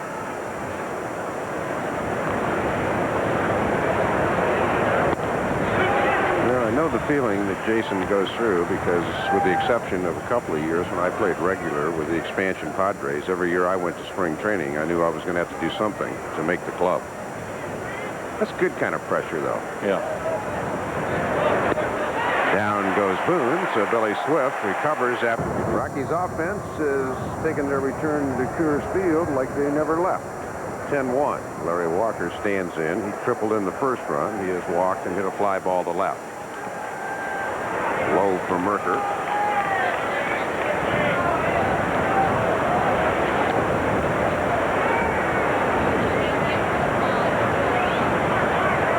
Joined us along the way, and no surprise, but Larry was named the National League Player of the Week for his efforts this past week. Hammered to left field. Sierra on his horse going back, and the wind definitely cut into that one. Ball's definitely hanging up towards left field. And Larry didn't get all of it, but he got a pretty good chunk of it.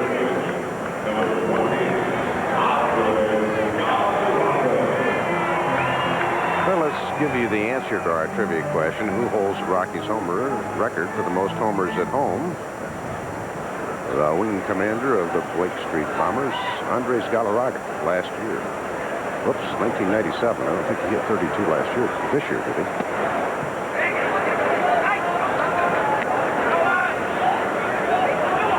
One ball, no strikes.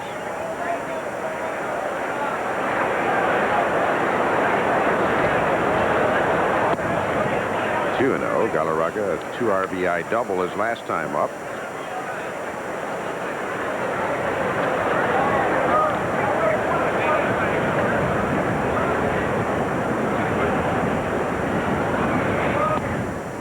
Merker misses. 3-0.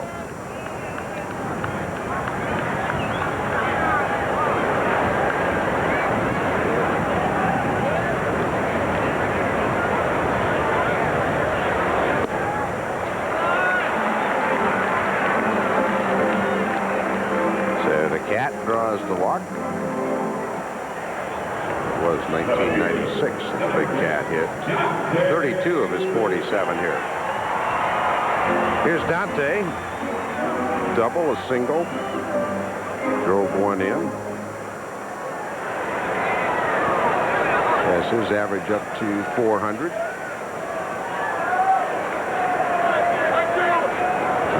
called. I think Dante was distracted by looks like a white balloon flying out behind the center field fence. Not quite sure what that is. It's out by the geyser, and now it's floating up and away.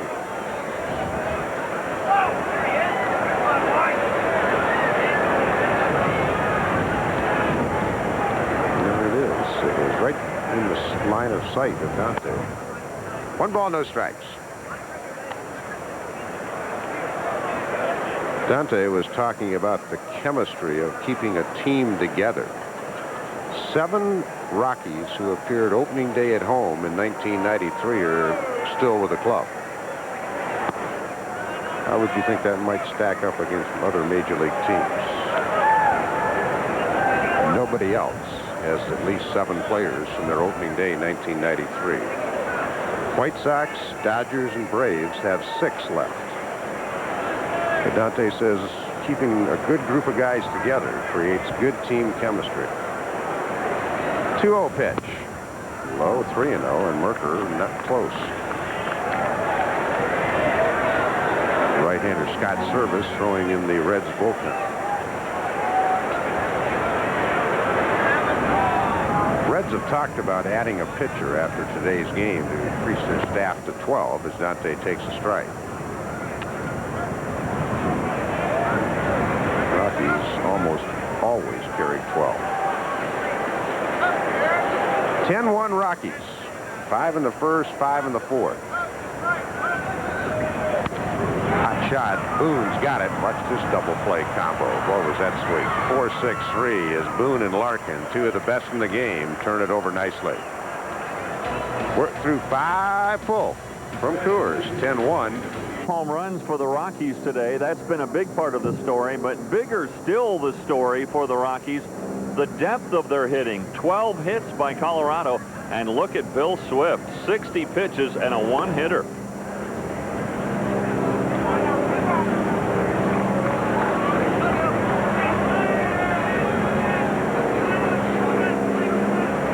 Timmons is the pinch hitter, the former Cub, and he whacks it hard to left field. Dante's going to have to play it on a hop. So Timmons has a leadoff single here in the 6th inning.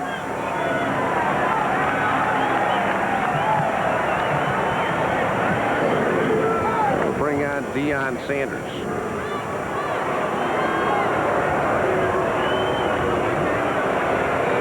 DEION is flied out twice. Nice running catch by Quentin McCracken in the first. Second hit for the Reds. Timmons, leadoff man at first base.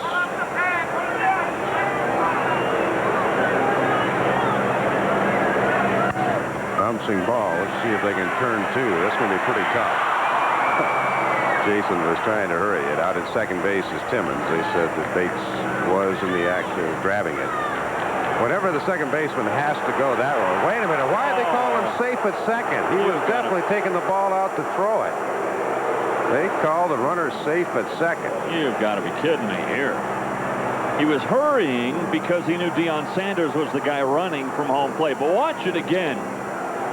If he gets the ball and is making the transition like there, oh, that's clearly an out. Unless he's got his foot off the bag. No, I mean, that is clearly an out. He had it in the glove and was switching it over to his throwing hand. But they call him safe at second base. That'll be an error then on Jason Bates. That's a tough error to hang on someone. Well, one thing we talked about, though, you get a 9-run lead. Make sure you get 1 out. It's going to be tough to double up DEION anyway.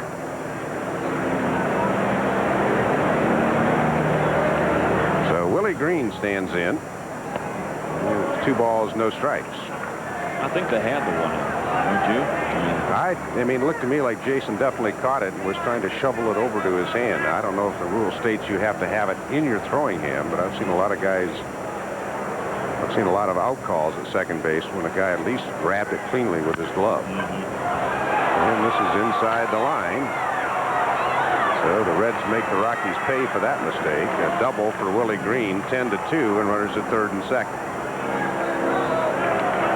See, there's a case. If you get the out at second, Sanders is standing at first. Galarraga's holding him at first, and he makes that play on Green. It's one of those plays where Jason, just in his exuberance, wanted to turn 2, but anytime your second baseman has to move towards first base and Deion Sanders is the runner, you've got to kind of just size that up and say, So Swifty going to have to struggle a little bit here. Larkin stands in with 2 aboard and nobody out. 5 runs in the 4th inning. Looks a little better now. 1 ball, no strikes.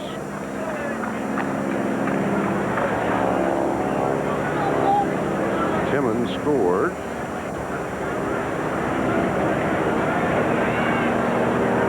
Rockies will concede the run. They're back. Bouncer back to Swift. He'll check Deion back. Fire it over to Cat. 1 out. Billy Swift, an excellent fielding pitcher. The Rockies will concede the run. Bill Swift won't. That's going on my ERA. I'm going to snag that one and keep Deion at 3rd.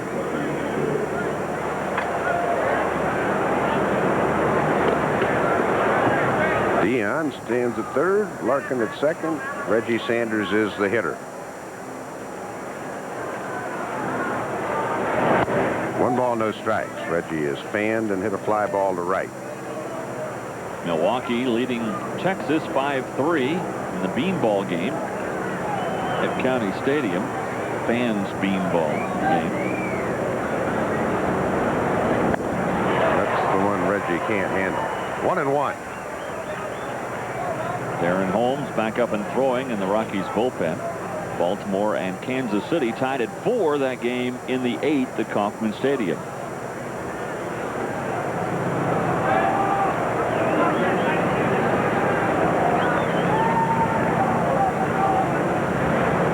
Two balls and 1 strike.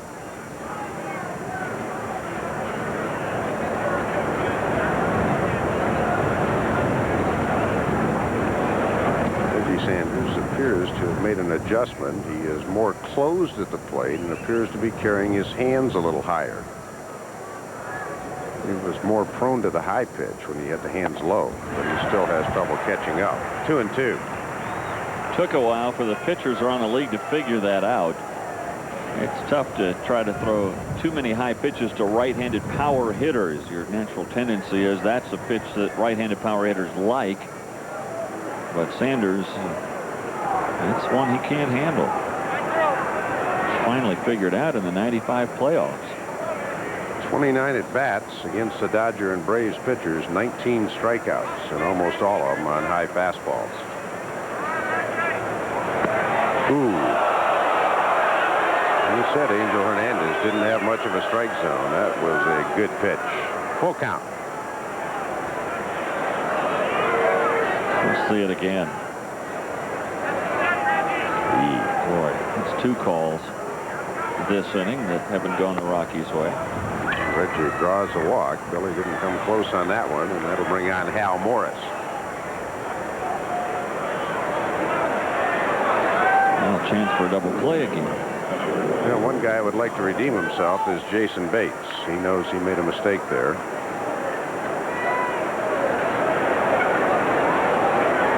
I'm sure Gene Glenn will pick the appropriate time to talk to Jason about it, but Jason's also the type of guy that knows that already.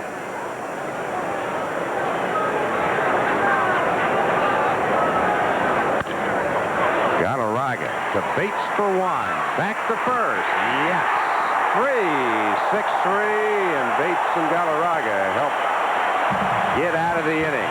Nice work by Swift. We go to the bottom of the 6th, 10-2 Rockies. Against the Royals after his suspension served, from the spitting incident from last year.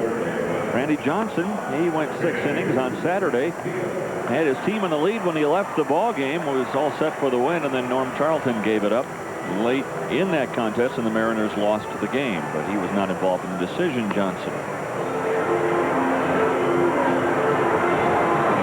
Rockies owner Jerry McMorris enjoying the festivities and proceedings today.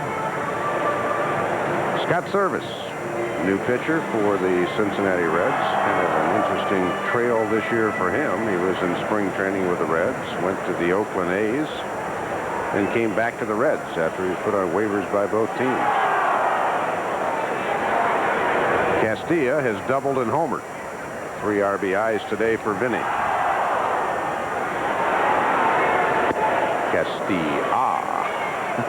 Now don't use the clubhouse today. I wanted to make a point. I think Olbermann did it better. He one-upped me on the point.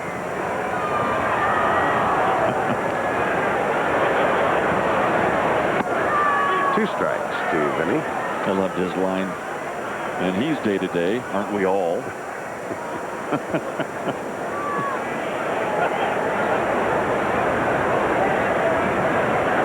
Home runs in 3 straight for Vinny. Walk had 4 straight outside. Talking about Olbermann maybe being involved in a sitcom. Really? Yeah. One of the brighter minds I've ever met. Yeah, really is smart. I told him I gave him the ultimate compliment. He said, "Are you sure?" And I said, "Yeah." He said, "What is it?" I said, "You're the only man I know that your brain and your mouth work at the same time." Vinny lifts one into shallow right field.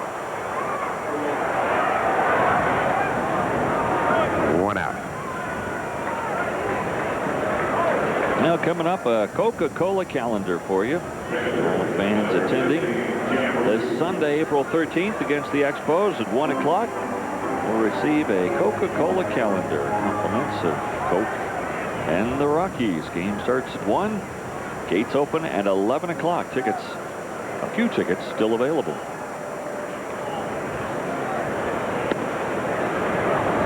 Jeff Reed, home run, fielder's choice, and a strikeout this afternoon. Rockies have 2 homers today, but they've accounted for 6 runs. 3-run shot by Reed and a 3-run blow by Vinny Castilla. Service drops the slider over. How about the start for Vinny, huh? I mean, it looked like to begin the year, Dave, that Vinny certainly did not have his stroke working at all. He was pulling off on a lot of balls, and yet he's hitting over 350 with 4 home runs already. Remember something else. Last year, Vinny only had 7 home runs in the first 62 games. And the average was below 260. The last 100 games, 33 home runs for Vinny Castilla.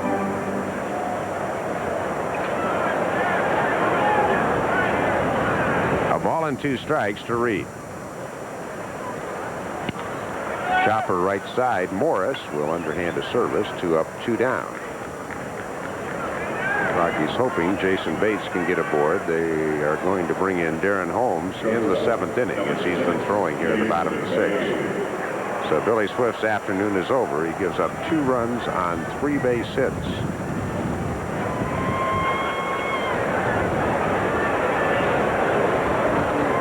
Seems out Timmons, the man that scored, was the guy that was safe at second. That'll be an unearned run. So 1 of the runs earned, 1 not. Bates chops it.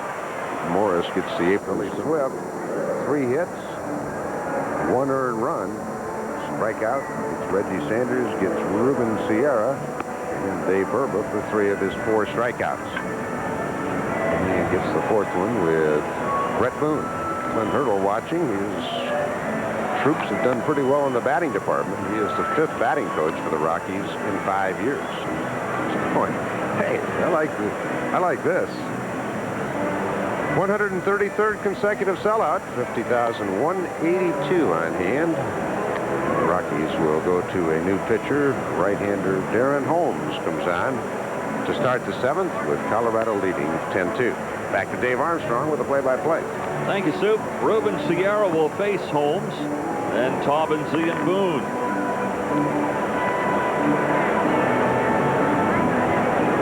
Holmes has worked just once this year, going 2 1/3 innings against Cincinnati last Wednesday. He allowed 2 hits, gave up 2 walks. One of those was intentional. Had 3 strikeouts.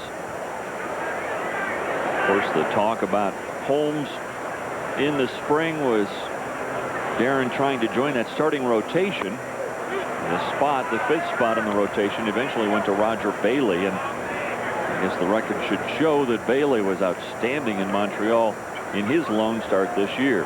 Rocky starters since the Swift outing in Game 2 have been outstanding. We've gone through the entire rotation now. starting with Thompson, then Jamie Wright, then Roger Bailey.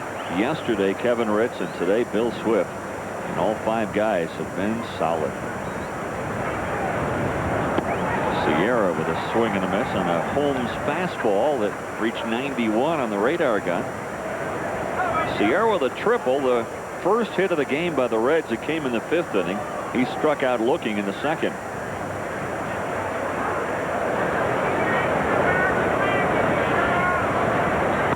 The 1-2 pitch is fouled off. So Kevin Ritz, who got off the floor yesterday after a rocky first outing and pitched a solid game against the Expos yesterday. Jamie Wright also solid in his outing against Montreal on Friday night in a 5-4 Rockies win. Mark Thompson got the string going, though, with a 7 shutout innings against the Reds in the final game of that series at Synergy Field. Down goes Ruben Sierra on a breaking ball. And the first batter that Holmes faces. We'll give you the look at the U.S. West overhead cam. Sierra, the timing way off, and the pitch on the outside portion of the plate. Good look on our U.S. West sky cam. What are we calling that? We'll go, I guess, with that. U.S. West sky cam. Strike 1 to Eddie Taubensee.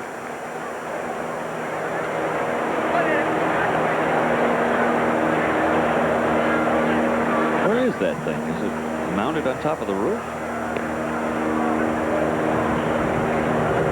It's a new look this year for our broadcast here on the Rockies TV network. Oh, look at that. Manned by no one, by robotics. There in the rafters of Coors Field. The U.S. West Skycam, Dave. Nice new addition.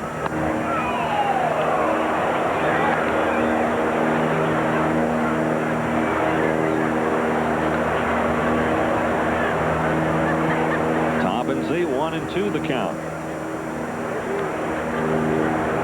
Umpires might not like that cam very much. Fans will. That's an understatement. Swing and a miss, and down goes Taubensee. Darren Holmes with back-to-back Ks. Well, you mentioned that bullpen's well rested. And the one thing I saw last year in the month of September when we had some of those call-ups, especially pitchers, Don Baylor had the luxury of resting some of his normal bullpen guys where they were only pitching 2 to 3 times a week. They're a lot more effective when they do that. That's true. Brett Boone swinging strike 1. His dad Bob managing the Royals today, and they've come from behind to lead Baltimore 5-4 at Kauffman Stadium. The Orioles batting in the 9th. Orioles off to a good start at 4-1. Darren has the yellow hammer going very well. Player euphemism for a curveball. He calls it a slider, but everybody else in baseball calls it a curve. Kevin Jarvis throwing for the Reds in their bullpen right now. Breaking ball almost froze him. Holmes was about a half a step towards the Rockies dugout, thinking that was strike 3. Darren's always done well against the Reds. This is a team that he has good lifetime numbers against.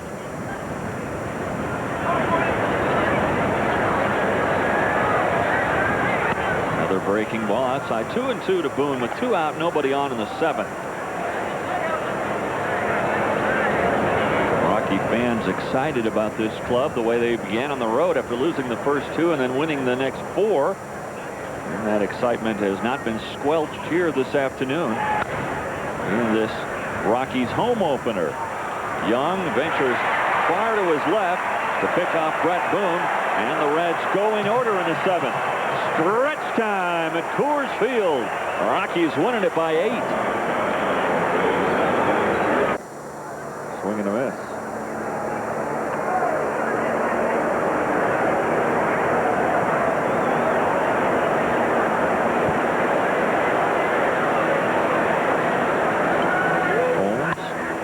For 1 in this young season. He had a home run in spring training. Pops this one, though, to Hal Morris. 1 gone in the 7th. Well, It's Rocky season, so grab a frost-brewed Coors Light and enjoy the game. Look for the new limited edition bat bottles wherever you buy Coors Light. Dave and Dave with you from Coors Light Field. That's what Peter Gammons calls it. I'll tell you what, we've been pounding some balls here today. Only 2 home runs, but 12 hits by the Rockies. Well, one thing the Rockies do not get enough credit for, I don't know how they can say they led the major leagues last year in stolen bases because of the altitude. So, first team in Major League history to hit 200 homers. That one's going to go into the corner. Eric Young around first, heading for second. Sanders up with the ball.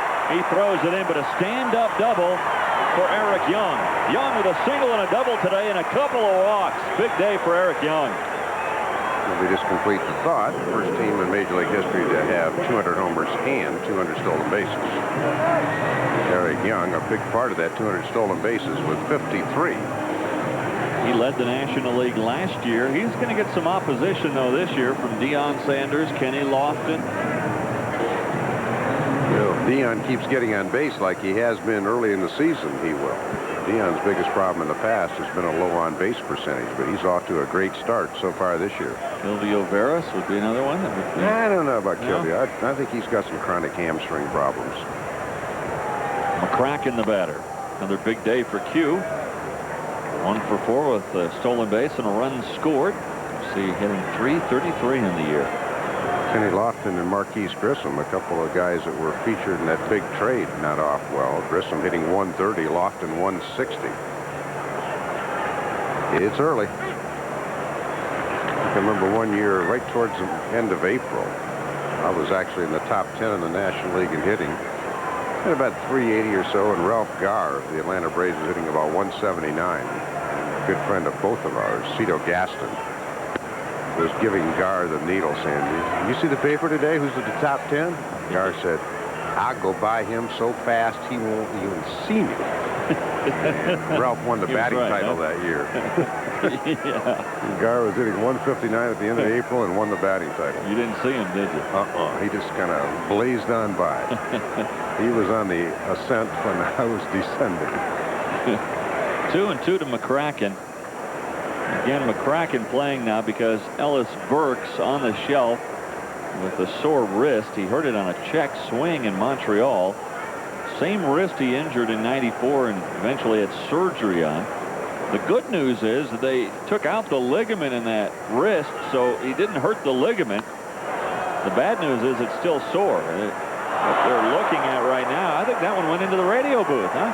What they're looking at now is maybe putting a little cortisone in that wrist to help out the pain for Ellis Burks and hope to get him back by Wednesday or Thursday. Yeah, well, that one's going and it ain't coming back. Because you know Jeff will hang on to it.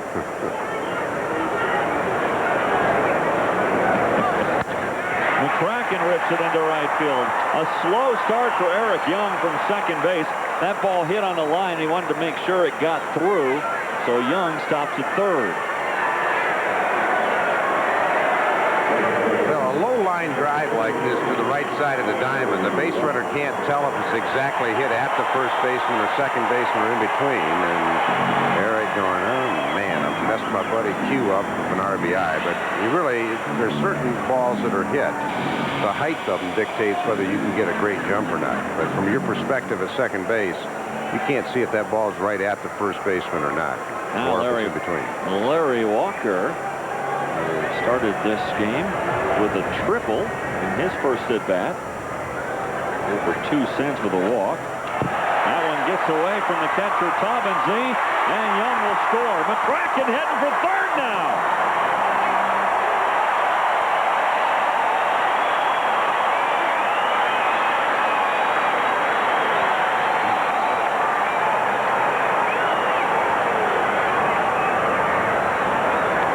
Service being careful with Walker, bounces one. Taubensee doesn't even get a glove on it. Ewike, not a great jump, but good enough, comes home. And then when the throw gets past Service and goes to the middle of the diamond, McCracken spotted that right away. Ball was sitting out in no man's land, and Quinton went all the way over to third. And now just what the Reds infielders wanted. They have to come in with a runner at third and Larry Walker at the plate. 1-0 the count to Walk. And that's through that drawn-in infield for a base hit for Larry Walker. Will he try to stretch it for two? He's going to try it. Here he goes. He's safe. A hustling double for Walk. Larry thinks double as soon as he hits the ball. Boy, is he good. Larry has returned the excitement to ground ball hits. Because the outfielders play so deep in Coors Field, Larry immediately thinks double anything that gets past the infield. Walker with a triple and a double today. And now Galarraga. The Cat with a double in 3 official at-bats.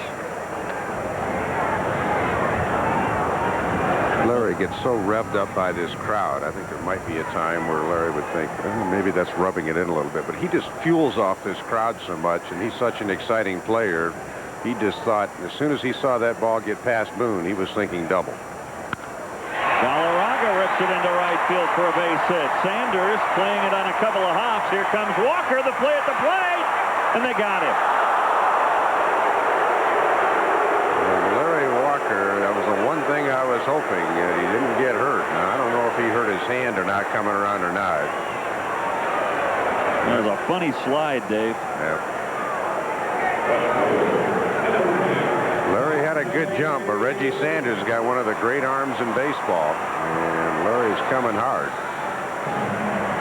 He looks up. He knows it's going to be close. Tries to get the hand in. Let's see what happens. He jammed that knee as he came in. I think the hand, he might have gotten spiked a little bit. I'm more concerned about the knee, though, the way he hopped up on that knee. But Larry seems to be more concerned about the hand. It's just like Don Baylor was saying earlier. He's told Walker to try not to play quite so recklessly, especially on defense, because he wants them all year. But Larry's whole nature is to play all out.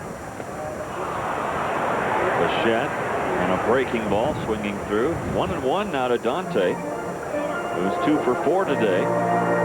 He's scored twice, has an RBI, getting close to 400. Well, Baltimore tied it up. 5-5 now between the Orioles and the Royals. That one in the 9th.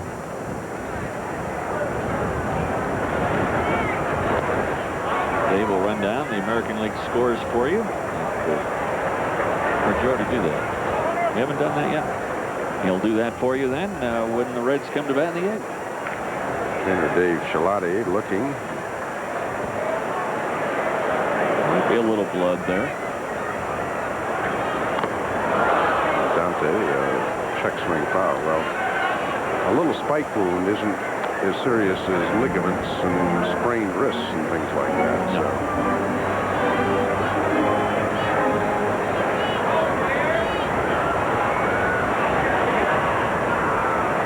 I don't think anyone sharpens their spikes anymore, a la Ty Cobb. Up the middle. Larkin spears this one, pirouettes to second. Beautiful play, Barry Larkin. That forces Galarraga, and that'll do it for the Rockies in the 7th, but they add 2 more and make it a dozen for Colorado. They lead again by 10.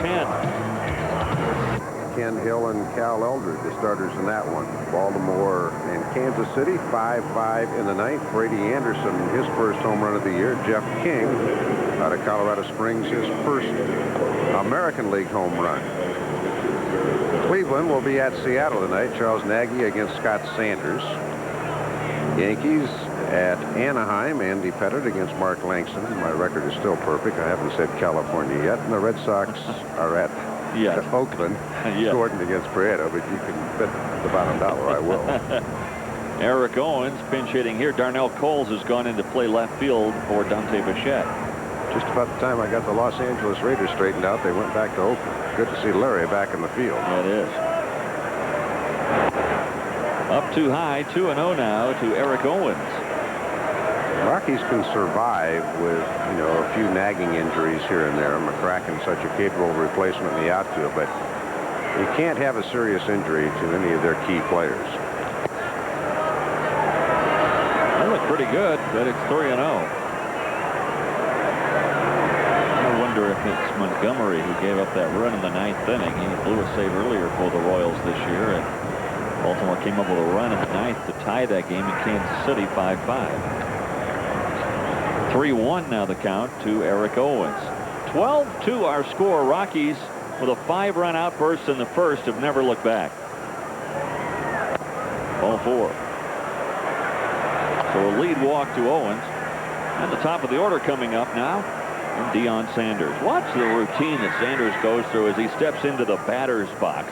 Really unique what Sanders does as he swipes away the dirt. Well, I guess we're not going to get a chance to see it there. And then he marks off for himself where he wants to stand and where his stance should be. Very unusual. Carlton Fisk once said when he saw this routine the first time, he said, that's DEION Sanders making dollar signs in the batter's box. Strike 1 to DEION. No, ball 1. Boy, again, there I go umpiring. There's Geb's Geyser. Well, that's the first time I've seen it. I didn't know they did all that rock formation and all that. That's beautiful. High pop-up. Castilla fighting the wind and the sun makes the catch. One gone in the 8th, and DEION Sanders 0 for 4 today. He was safe on an error, and that's been it. Well, Willie Green had a bouncing double, but again, just like up in Montreal, when the Rockies were able to control Grzelcyk and Lansing, they've done a good job of keeping DEION and Willie Green off base. Ball gets away from Reed. No chance to get Owens. In the 6th inning, we're hitting just 208 now, though. Foul tip held by Reed. Games Wednesday, Thursday, and Friday afternoon.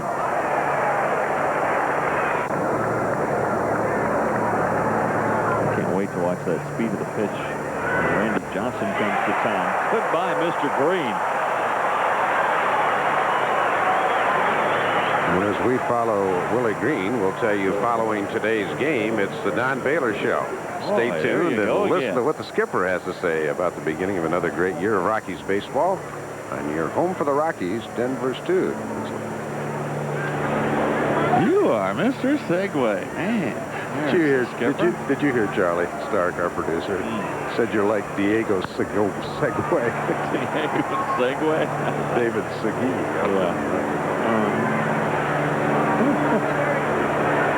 Holmes has struck out 3 in his inning and 2/3 work so far. Larkin's still in there. I thought we might see Barry Larkin exit stage left earlier in this game with that sore heel. This one hit on the ground. Bates has got it. Strong throw to first base. Gets Larkin, a limping Larkin easily. And that'll do it. Excellent. All right. I'll tell you what, when you fall, you're going to fall a long ways. A long way to go. I'll displace some snow, too, won't I? Kevin Jarvis, the new pitcher for the Reds.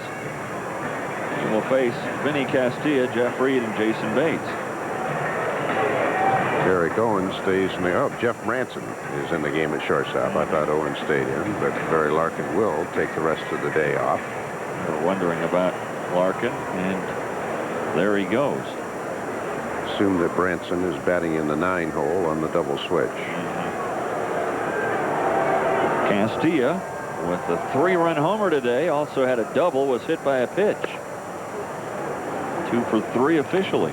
See if the Rockies can do anything with Kevin Jarvis. He pitched pretty well against them opening day. Came in and got a few strikeouts. Yeah, he did. Jarvis, who has split time between Indianapolis and Cincinnati in each of the last 3 years. Pretty good fastball will reach the low 90s.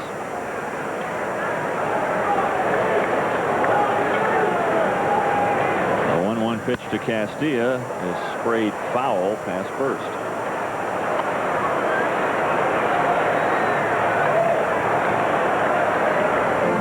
teams with the day off tomorrow. Anytime you have openers, you usually schedule a day off around it in case there's inclement weather. Give you a chance to get the ball game in. Understand a little bit of inclement weather on its way to Colorado. Hopefully, though, it won't interrupt play as Rockies take on the Reds Wednesday and Thursday afternoon. Then the Expos come to town. Vinny caught looking. And Jarvis comes in and strikes out Vinny Castillo. One gone in the 8th.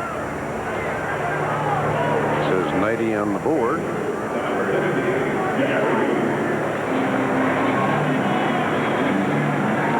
Again, there are basically 2 guns used by scouts. I don't know why, but there are. One's a fast gun, one's a slower gun. It's the one they use out on the highways when they nail me. Yeah, that's the fast gun. Here's Reed. Reed kind of put the finishing touches on that first inning with the 3-run home run. Rockies scored 4 of their first 5 runs in this game with 2 outs. Reed hits that one foul out of play. Everybody in the Rockies lineup with a hit. Everybody except Darren Holmes, that is. Even Bill Swift got a hit. Holmes 0 for 1. Well, the Royals have won. They scored a run in the 9th to beat Baltimore 6-5. Jeff King scored Biff Roberts with a sacrifice fly. What a National League influence on that Royals team now. Jay Bell, Jeff King, Biff Roberts.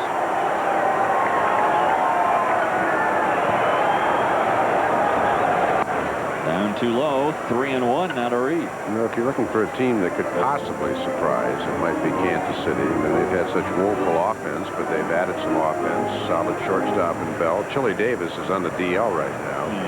He'll help. Pretty good pitching staff. Yeah, Napier. Jose Rosada. Reed spanks that one into right center field. Let's see if he tries for 2. DEION. Excuse me, that's not Sanders boxing it around. That might be Owens out there in center field. Let's take a look at the... Yeah, Eric stayed in the ball game. Yep, Eric Owens stayed in the ball game and is playing center field. He boxed it around a little bit, and Reed has the double. Reed would have made it anyway.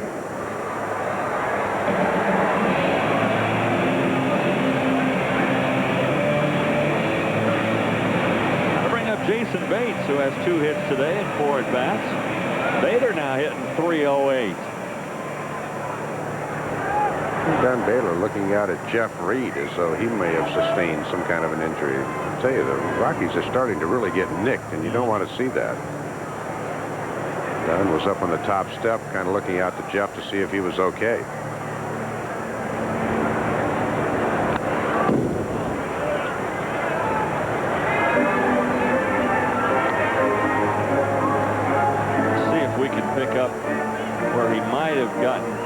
Shaken up. Well, right there, he slid on the base and twisted that ankle over.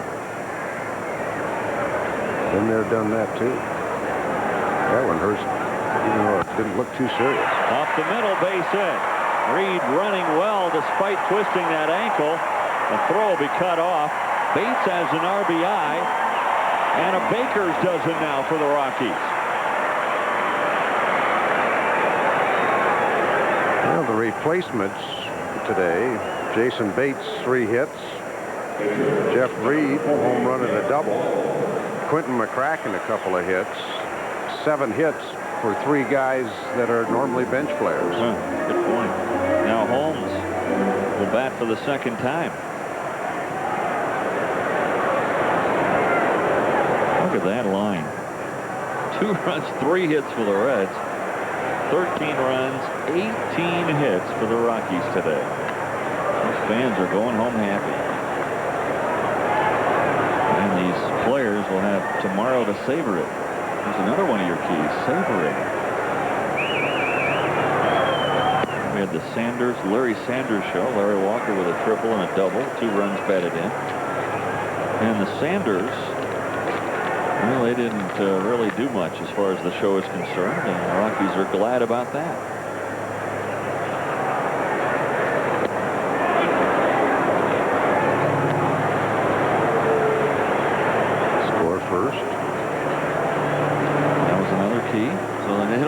keys today. As I said before, folks, the keys are always pitching, hitting, and defense. We just try to find a few ways to dress it up once in a while. Bates with his 3rd hit today. That ties a career high for him. This is the 3rd time he's done it.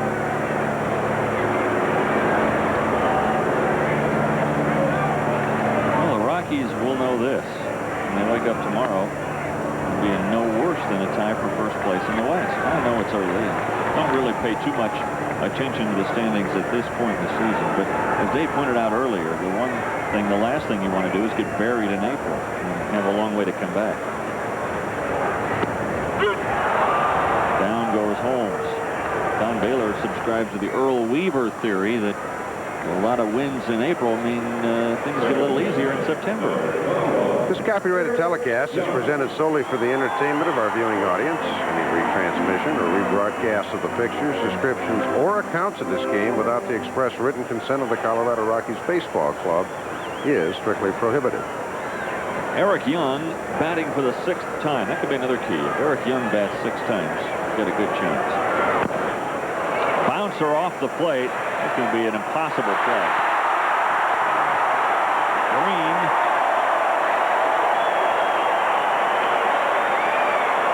trying to come in to make the play. Collides with his pitcher. Jarvis took one on the chin. Bill Ewy's been on base 5 out of 6 times. No chance to throw Eric Young out on this one, but both guys focusing on the ball. Collision, but that'll be an infield hit.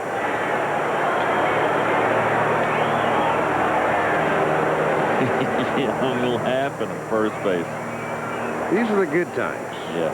And you ride those as long as you can, because you know over the course of a baseball season, there's going to be some down times as well. Kraken fouls it out of play. I mean, the greatest team in the history of Major League Baseball, the Chicago Cubs of 1906, even lost 36 games. So you figure you're going to lose 60 just when the season starts. Yeah. But when you're on a roll, try to rack up as many victories as possible. You can get off to that 35-5 start like the Tigers in '84. You can coast a little bit. Sparky Anderson said that was as nervous as he had ever been, though. He said, we're 35-5, and he's going, I got to do something not to blow this. McCracken, as Dave said, with 2 hits today, 2 for 5. He's scored both times he's reached base. Reds went wire to wire in 1990. They were in first place after opening day and never relinquished it. Won a world title when they astounded the A's with a 4-game sweep in the World Series. Yeah. Chopper to Morris. He's got it. He'll go to the bag. And that'll do it for the Rockies, but they add another in the 8th. 13 for the Rocks today. 13-2 the lead. You could put an asterisk by that walk, too, because on a 2-2 pitch, Bill Swift threw what looked like a perfect pitch, but it was called a ball, and he eventually walked. Bates again handles a high chopper. One quickly gone in the 9th. You know, this has been a total team victory today. Everybody contributing. Benny with a couple of hits, home run double. Jason 3 hits. Eric Young aboard 5 times. Galarraga a couple of hits. Walker 2 RBIs. Dante, McCracken, Reed, and the pitching. Sorry, I went too fast for our director to catch up with all the heroes today. It's a lot of heroes. Let's check the defense. Tough for you. Yeah. Tough for you to pick your player of the game today. Flip a coin. How about the team? Just do the whole team. I don't know. The Shane Company wants to give them all a gift certificate. Well, maybe on second thought, you better pick one. I think I will. 1-1 the count to Hal Morris, who is 0 for 3 today. Morris, since scorching the Rockies in that opening series, has really hit the skids. 1-2 now the count. Holmes has done a terrific job in his 3 innings of relief. He'll get a save once he completes this inning, because he'll have pitched 3 innings to pick up the save. Even though the Rockies led by a bundle when he came into the game, by pitching 3 innings, that still qualifies you for a save. And down goes Morris with a high heater. That one reached 92 on the radar gun. Darren is rushing it. He is getting it up there in a hurry. 4 strikeouts for Holmes. Bill Swift had 4 strikeouts. You're a math wizard. 4 plus 4. 8. 8 strikeouts for the Rockies today. And once again, not walking anybody hardly at all. No, he tied him up with the changeup, an 80-mile-per-hour change. And the crowd coming to their feet now at Coors Field in anticipation of win number 1 at home. And the 5th win in a row. Strike 2.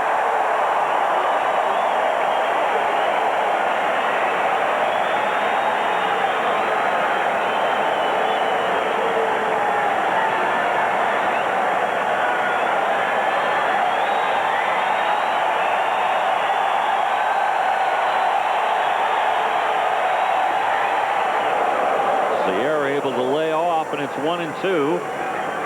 13-2 the score. Don Baylor's club is making this look easy.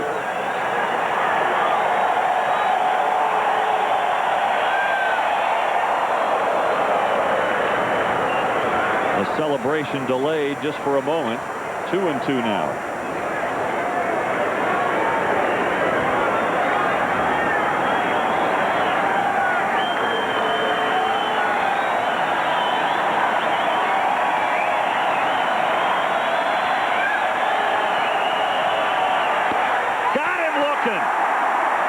What a way to close the day. 5 strikeouts for Holmes. He'll get the save. Bill Swift the win. Vinny Castillo, one of the heroes. Gibbs Geyser in full flow. The Rockies win it 13-2. The first pitch and all the starters in just a moment.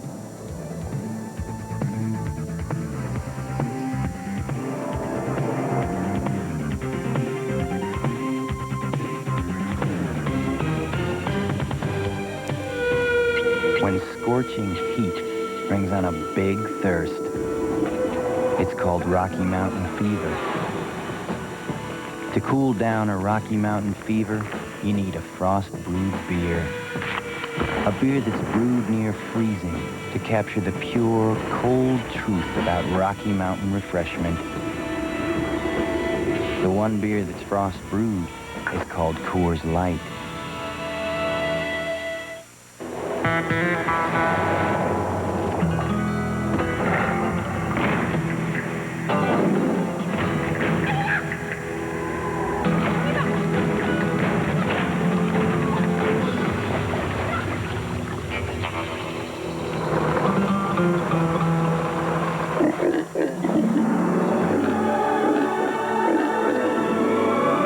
See your local Jeep and Eagle dealer.